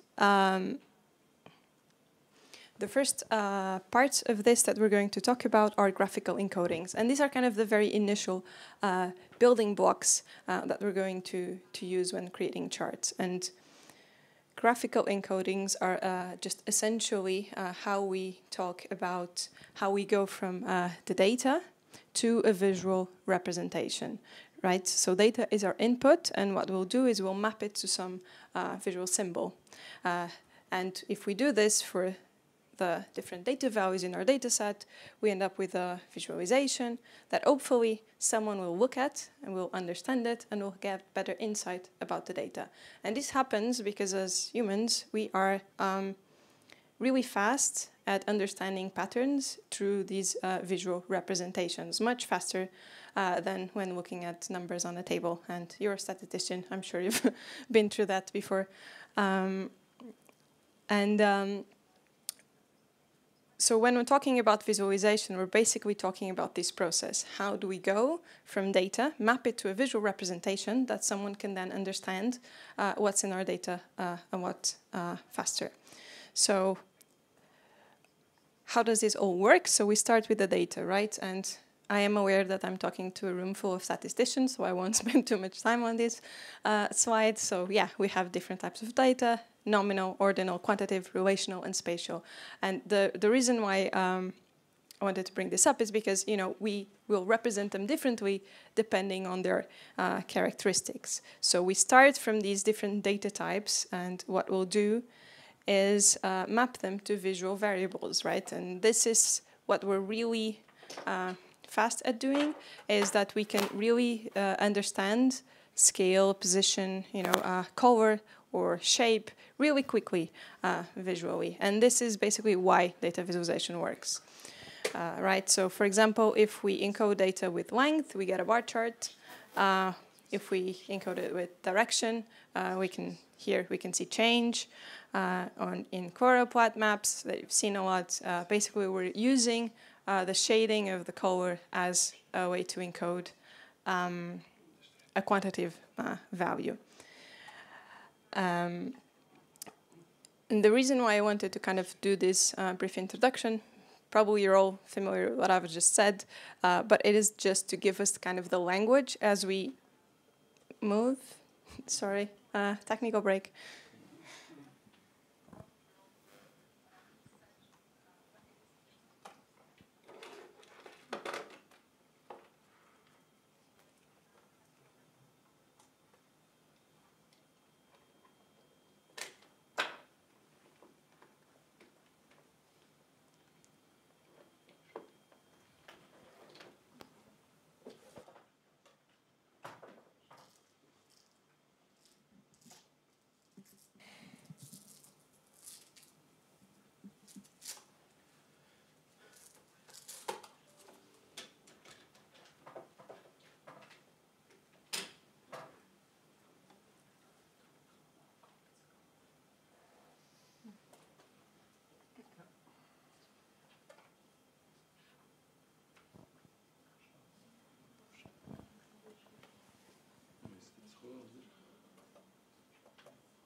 Sorry.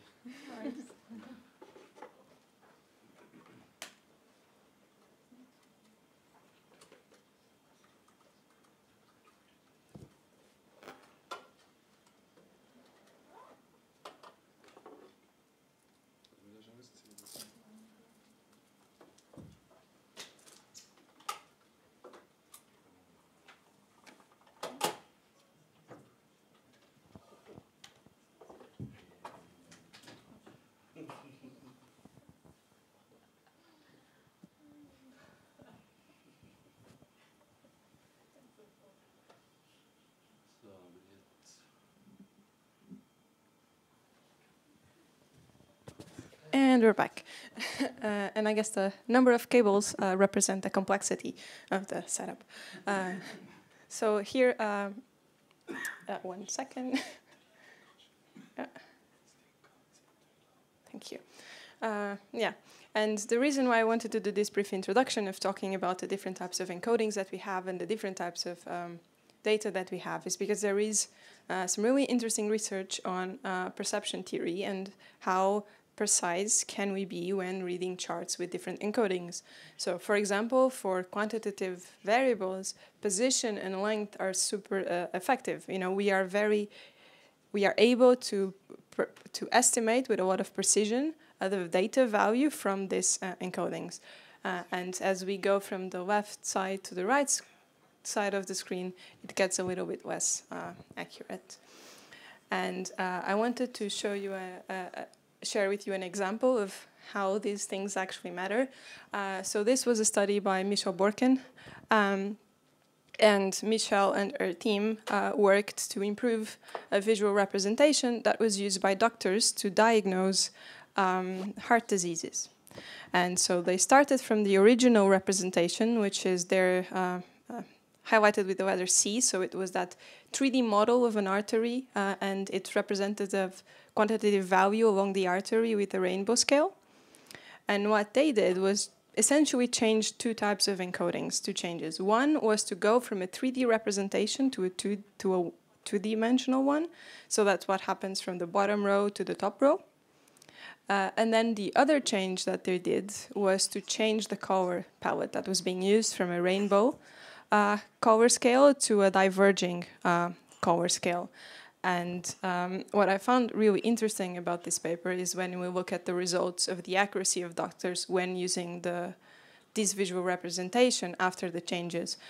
So this is a chart from the paper, and if you look to the rightmost bar, it's the 3D with the rainbow color scale. That was kind of the starting point, the original, and we can see that the accuracy there was around 39%, I think. And if we look at the impact of both changing to 2D and to a diverging color scale, we see that highest bar there at the middle to 91%. So I hope that this convinces you that choosing the best graphical encodings for your problem can have a really strong impact on the effectiveness of the tools that we are building. But often we're not just, blindly choosing encodings for our data.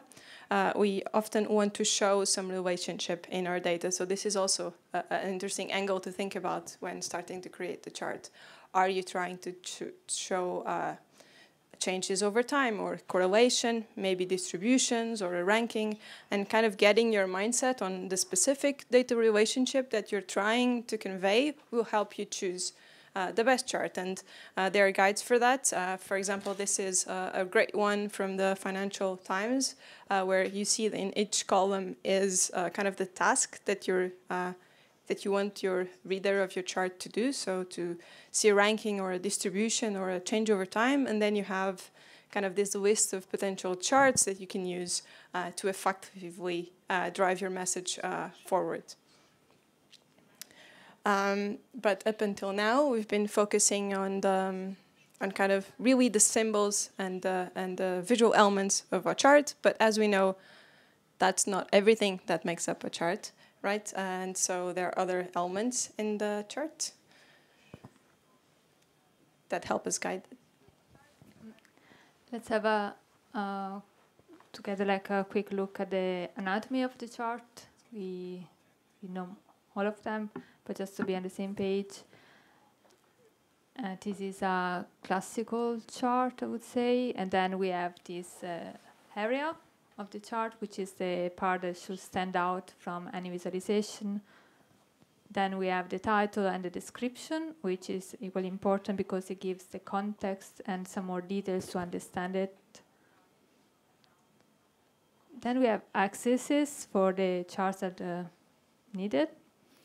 And here I would like to highlight that even if it's clear already from the title what the axes mean, it's a good practice to always show them, because the title might change, but then be assured that the representation is clear enough.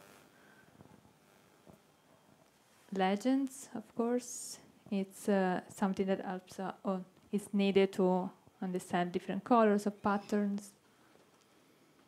And source that could also include data sets, sometimes timestamp, depending on the format that we are using for our.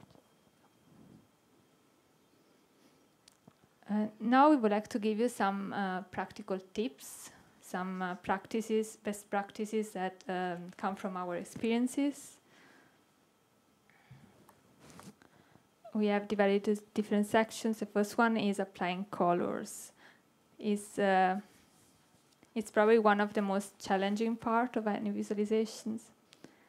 And we know that colors are extremely important, and they can be used to distinguish categories from one another, representing quantities, highlighting specific data, or expressing meaning. If in the example here on the right, we have some colors that have been used to represent two different cities, Stockholm and New York, and then throughout the page, these colors are reused in the different widgets. So the connection, the comparison is very clear. So when we define the colors for data visualizations, we often have to broaden the colors that we have for our brandings or institutions. And then we need different scales and palettes. We always have qualitative colors, but also sequential and diverging color scales that helps us in the representation of data to represent maybe dimensions or trends or some contrasting values. If we cover recurring topics with our data, the color can be also assigned to express the meaning. It is an example where some theme colors have been identified for economic sectors, education, votes, and gender, and they have been picked from the qualitative color scales. So we ensure that they fit in the overall color scale, but then every time there is a chart about education, the colors are matching and consistent.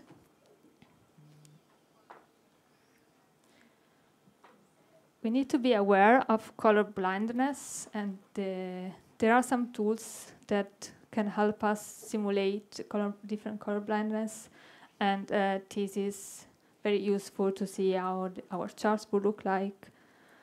And for example, here we see that this specific chart is working for most of them, but not accessible for the last one, where some colors are confusing.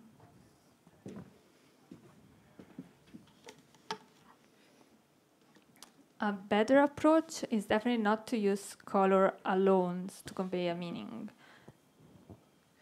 But we can use some patterns, some texture, also to represent, to compare the data, and use some shapes or symbols and other visual elements.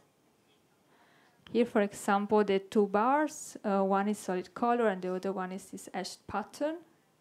And then on the side, when we have the difference, it's not just the color, but it's also the symbol that is there to convey the same meaning. And this one is especially important when we think about being fully accessible, not only for people that cannot distinguish colors, but we can also think about if someone prints out our chart on black and white, then we are sure that they will understand the data without any issue.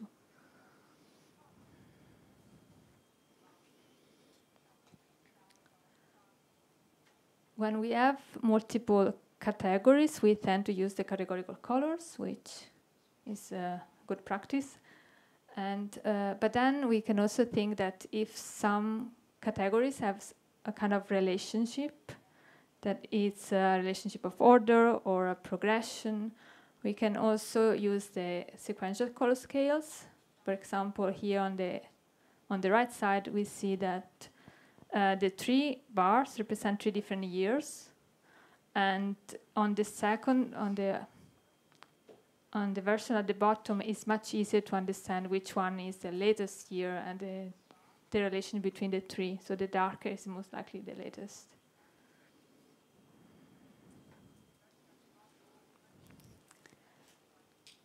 If we have a lot going on the page or on the screen, we can also make use of the gray or neutral colors that can help us generate some hierarchy in the data. And this also provides some emphasis on some aspects that we want to highlight. Here, for example, we wanted to highlight a certain region of Germany, but then see how this is, it ranks together with all the other regions. This is another example. So it's about party, like a representation of parties for the different years of elections for the various countries, and we are used to see parties represented by the colors. But in this specific case, the message and the goal was to see how far is Europe swinging to the right. So the author decided to only color in red the right parties, and so we can see a bit more how it's tended to, it's increasing or not.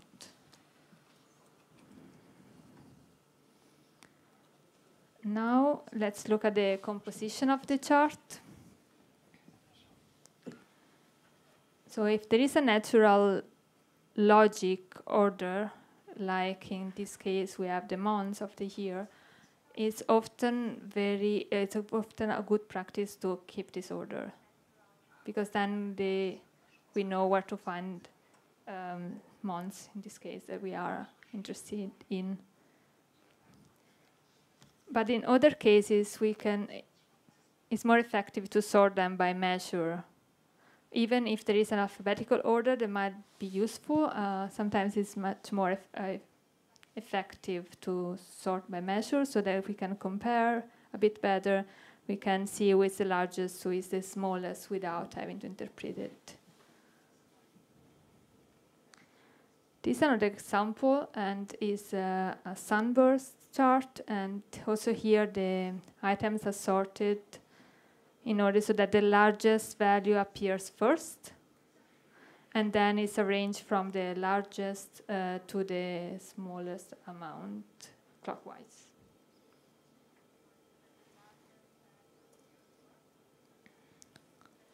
To improve accessibility is usually a good practice to represent the data also in a tabular form, so accompany our visualization with another view, a table view.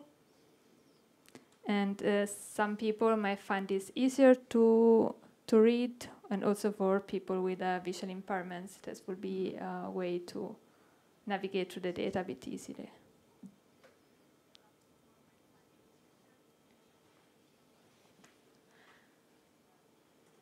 So legends are important, but if we can avoid the people to have to make the connection between the line and something that is on another part of the screen, then it's even more useful. So we can, whenever possible, label the lines directly and avoid the legends.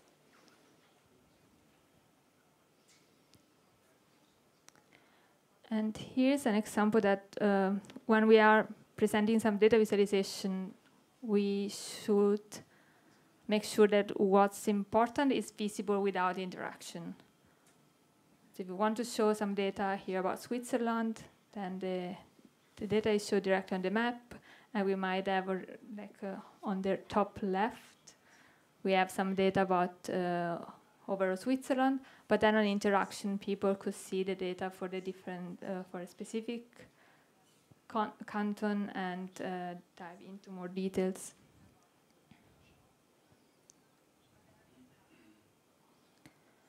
Also, if it gets into complex, it's sometimes useful to think about splitting the chart into small multiples. This is very effective also for the comparison.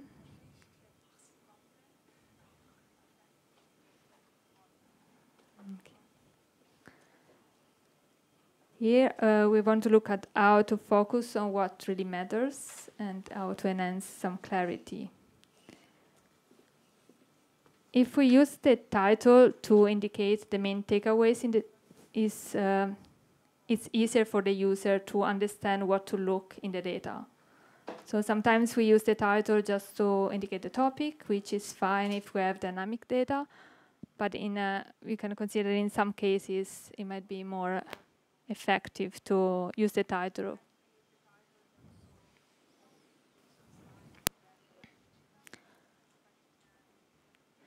Annotation are very powerful. Is it working?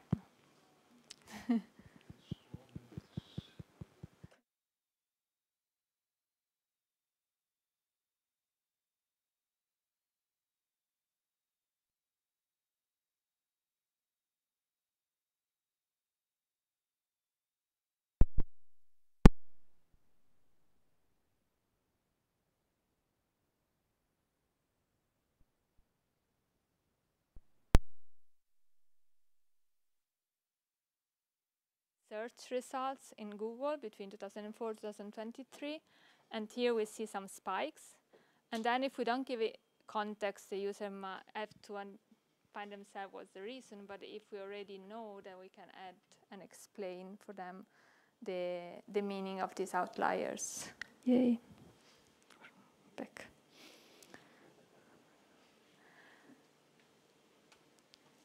Next one is about using plain language and avoid acronyms. In the sense that we can explain a concept in a very precise way, like a central estimate of the average extent to which citizens of selected countries support a democratic political system, which is the title of the chart on top. But then, of course, this is not ideal. So something like US citizens support democratic systems less than Chinese citizens do gives already like the message, and it's pretty clear. We should avoid acronyms in a way that even if we are talking to a technical audience, we might know we can assume that they know and what we have to be more specific with.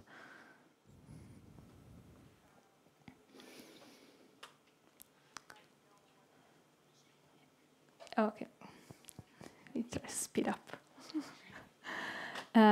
Ensure that the shared image is self-explanatory, and this is when we have like an image on the website, then we might have some information like hidden interaction, but then when we decide to make it available so as a download, there we have to make sure that all the information are there, also like the source, the timestamp, or where to find the original chart.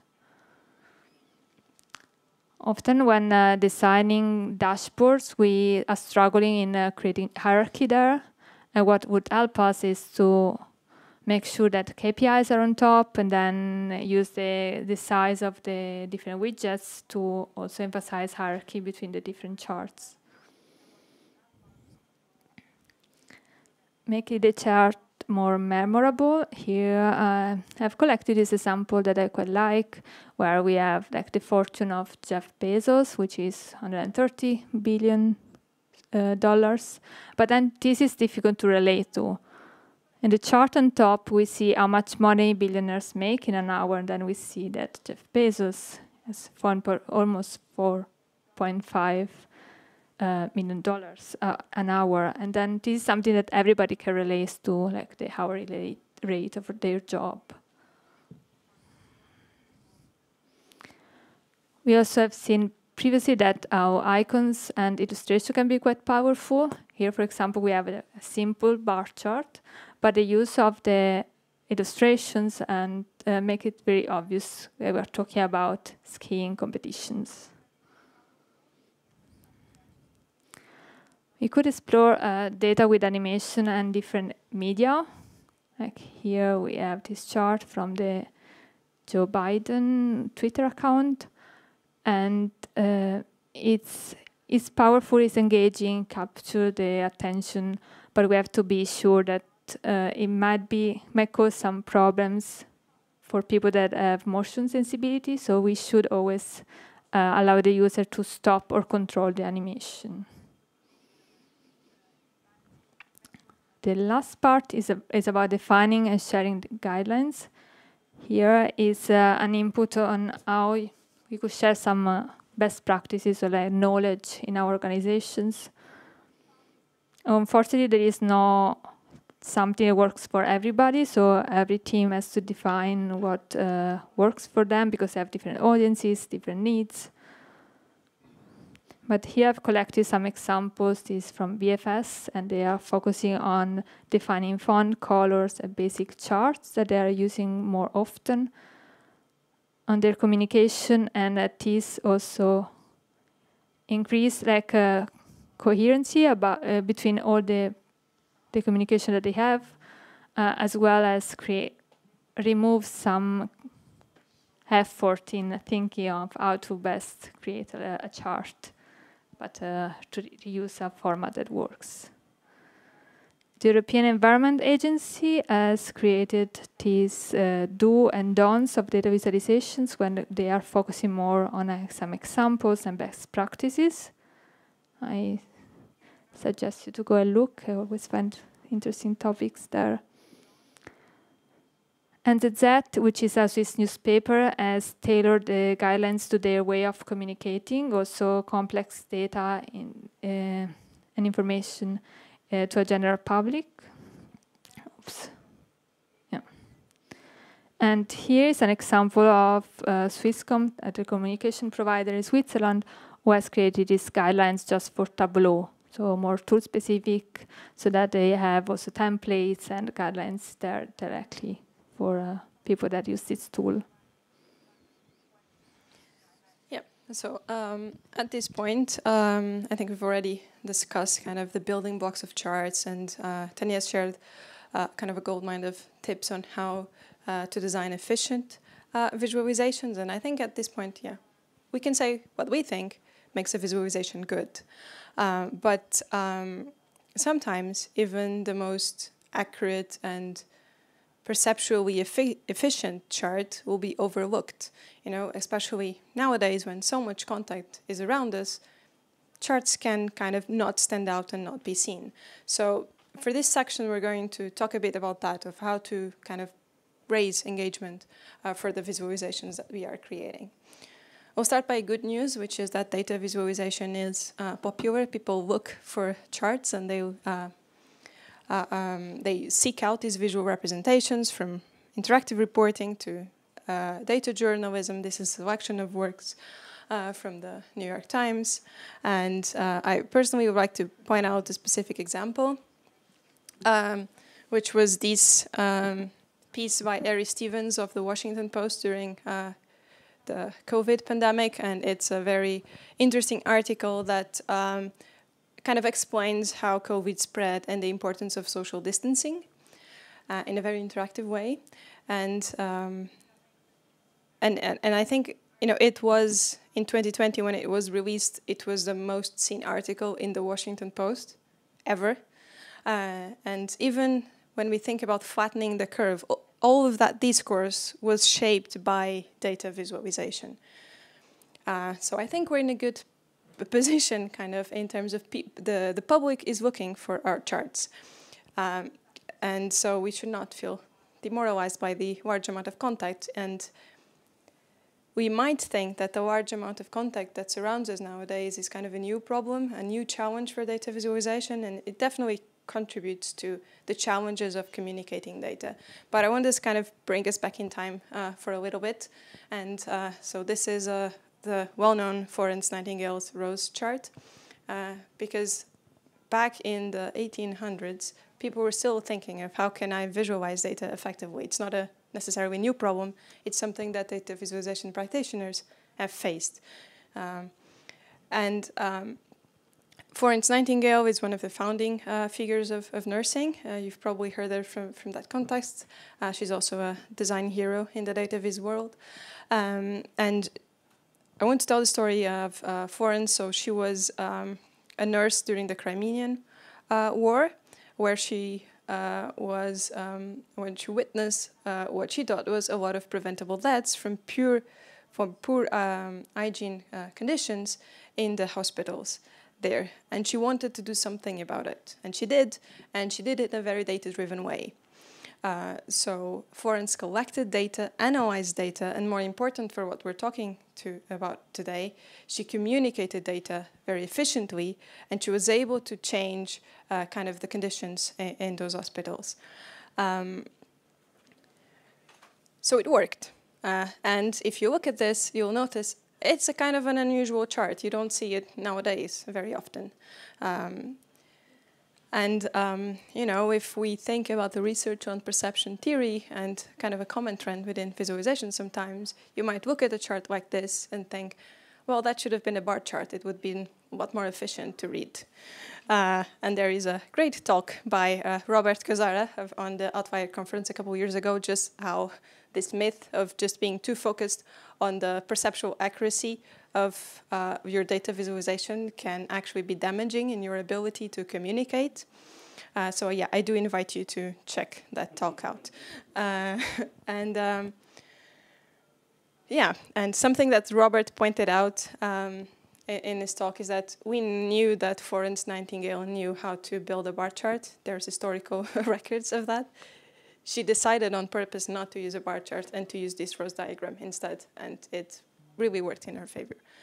Kind of along that lines, this is something that was also very beautifully put by Amanda Cox, who was an editor of the New York Times until 2022, that there's a strand of the data viz world that argues that everything could be a bar chart. That's possibly true, but also possibly a world without joy. And I don't want to get into a bashing of bar charts right now. That's not what I'm getting at, because I also want to share with you that bar charts can be fun. So this is the work from Mona Chalabi. She won a Pulitzer Award this year, and she makes use of a lot of illustration in their charts, a lot of metaphors in her chart, and 4 out of 5 charts there are bar charts, and I think you would agree with me that they are not boring at all, and they are kind of inviting. However, something that I think is also important to note is Mona shares a lot of this work on Instagram, so this is a very effective way to share data on social media. It really draws you in and invites you in.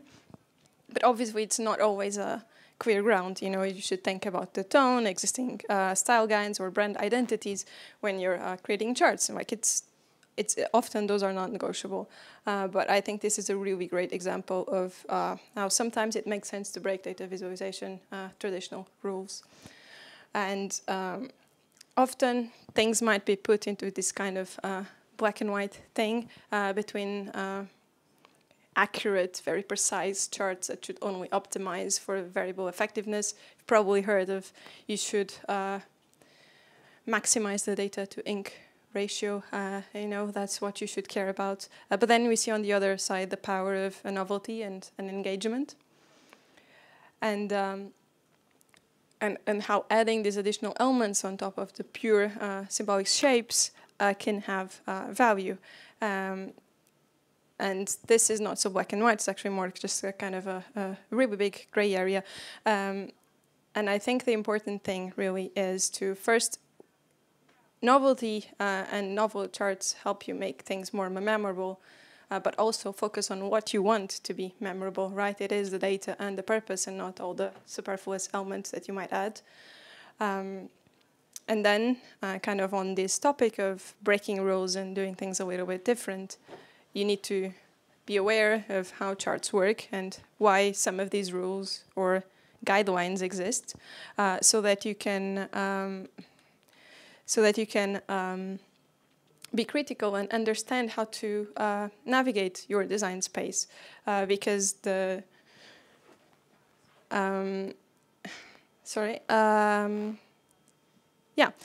because what I wanted to tell you is that rules will end up actually contradicting themselves, right? So you'll find rules that say 2 different things, and so knowing how chart works and knowing kind of the foundational things will help you navigate and negotiate between these rules. What is non-negotiable is kind of integrity in chart making. So how do you ensure that the charts you're building are accurate and transparently communicate the data that you want? You know, I think we are all aware of pitfalls and how charts can be distorted, you know, from classics as please do not have a baseline different than 0 when creating a bar chart, or dual axes that are not properly labeled, and so on. So what the focus here is on being transparent about our charts, both from a design point of view, like the 2 examples that I mentioned, but also being transparent about the sources that we used, the methods that were used, and assumptions and intentions when creating a chart. You know, this is something that, you know, it is something that interactive things we take into account, so especially on topics such as election reporting and so on, it's important to keep this in mind.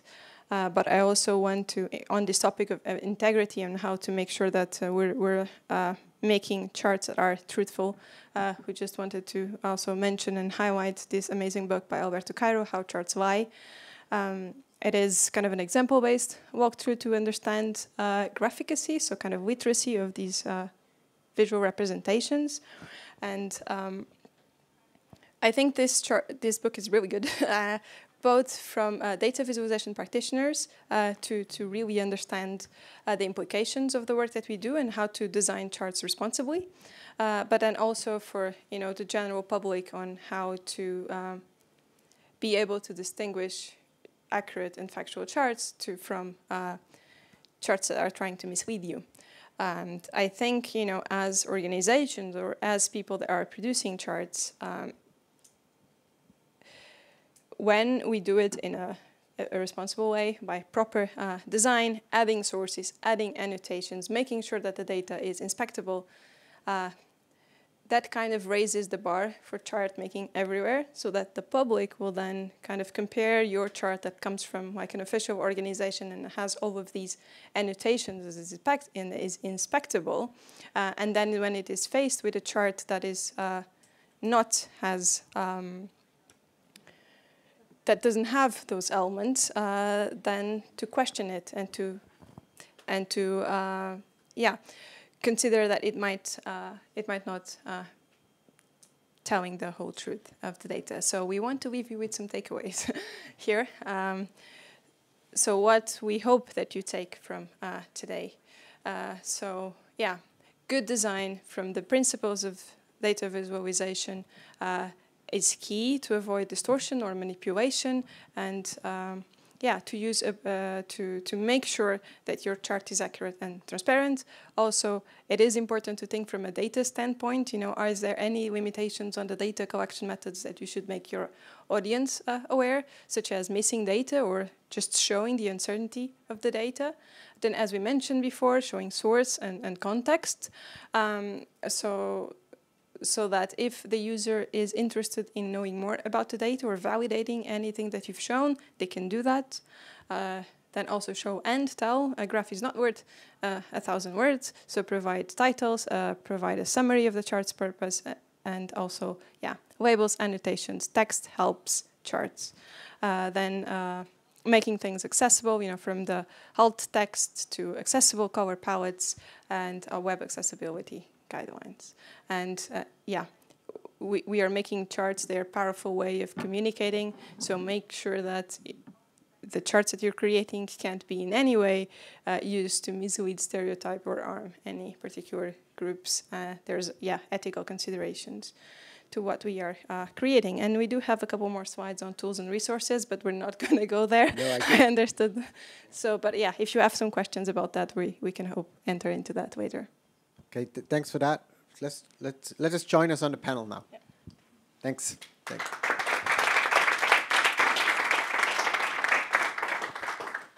So you said a lot of statisticians in the room. I'm not, so I learned a lot. So that's very good point. I have one question because Thomas and I have a lot of discussions on that since years about accessibility. we all understand it's very important, but in my point of view, we have at least some graphs, so we can see on our webpage, they look really ugly in my point of view.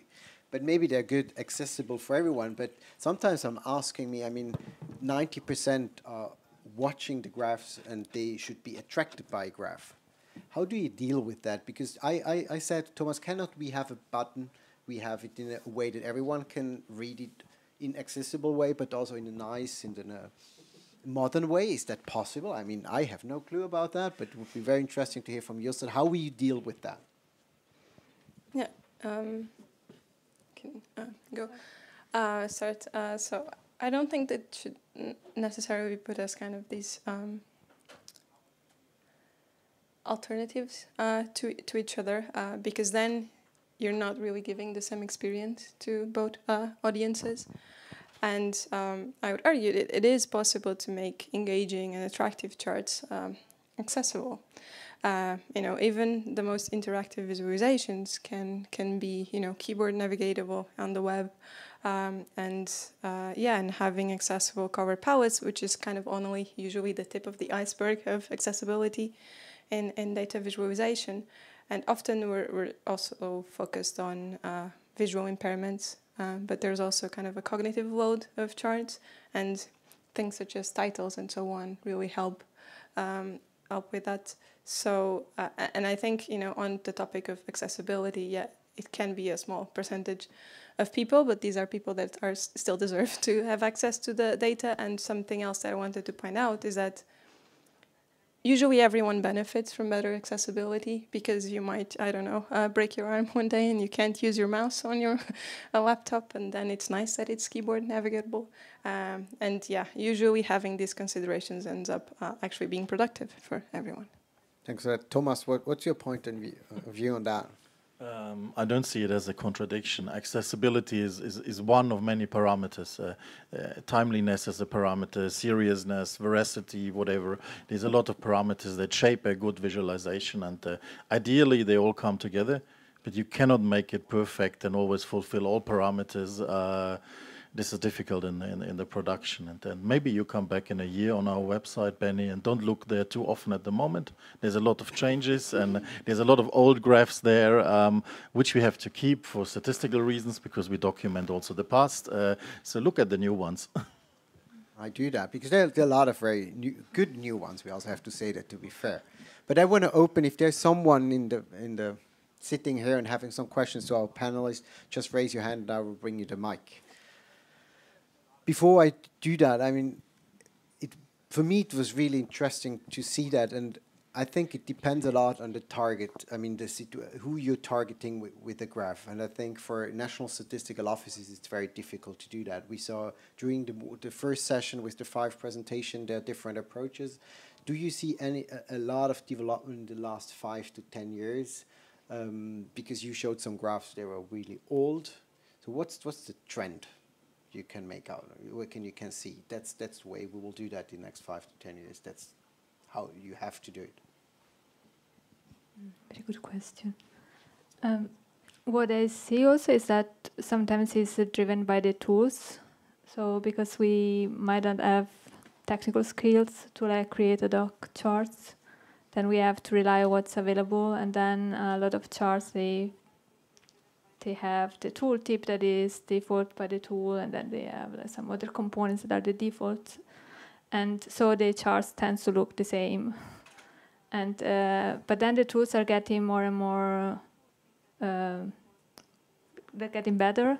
So they have adding a possibility to add annotations in the tool, or changing some ratio of the charts. So there is a possibility now more and more to create something that is more that follows our intentions more than the other way around. In terms of trend, I see that. I think that if you are creating a tool for a clear target audience and you know your user need it, then you are maybe focusing more on creating something that works. It's clear to use. But then if you have, if you're designing or implementing a chart that is meant to be put online with a lot of competitors, then you try to be a bit more special in a way. And this, you can do it with some of the examples we've shown, or like we have looked at it in the first sections, like more attention grabbing, and then being always like true with the data actually. So the name of your company is Interactive Things. Do you have very interactive designs you're using that the users can play with? Yeah, I think most of the products that we end up creating are digital products, and usually you access them online, and there is a layer of making something that is web-based, and it allows you for some interactivity. You know, most of our charts are custom-made, and we really kind of work on creating, kind of being it from an explanatory way of how that information is kind of revealed to you as you explore the website, to something more exploratory where you need to invest to navigate the data at different levels, either by filtering or to kind of drilling down or going up. You know, all of that requires interactivity. So yeah, lots of interactivity, interactive things. Not sure if I have anything to add, Tanya. For some, yeah, I agree. I wanted to add that for some projects we also have to think how the user will then share the content. So sometimes we have these interactive charts, but then you have to make sure that it's downloadable as a PNG or PDF or the format that the user expects. Then the data is downloadable. And then what if they want to send it via email, like how is the format needs to change, or like the ratio maybe changes if it's more like an audience that consume it on mobile or on tablet. And also the example that I showed before with like the grayed out chart, this was for a client that really prints out their charts. And so for them that was super important that it would be accessible when printed out on black and white. But then, of course, depends on the audience. Thomas, the trend, you're also very active in the geospatial area. How do you see that? If you can tell me, that's in 10 years, that's how we do it. Can you tell us? Yes, because... I will note. We'll take some notes and we'll come back in 10 years. Because honestly, what my message is, or what I was going to say is... I haven't seen any new chart types the last 25 or 30 years. Honestly, all those things that we do today, they were developed between 1870 and 1930. What I studied 25 years ago, and these things were described 50 years ago. We are just applying them in a better way today. We are rediscovering them. 3D charts were invented 100 years ago. They were described, but nobody could draw them, so because the tools were not there. And Sankey diagrams, charts, they were all invented earlier. So I'm pretty much sure that we will still see the same kind of basic visualization and graphic language. It is a language, so you cannot change a language in 10 years. This will be stable. But things come together from when we had maps separately in atlases, we had charts in charts books or whatever, in dashboards, and we had tables somewhere else. These things merge and they come together. So I see a lot of potential in this, especially geospatial data, statistical data. I'm in both worlds as a cartographer a little bit, and I see people think completely different in those both worlds. But it comes together because there's a necessity, and there's users who want to see election dashboard I was showing this morning. You cannot imagine that without a map, but if you ask a cartographer, he wouldn't add any charts and any tables.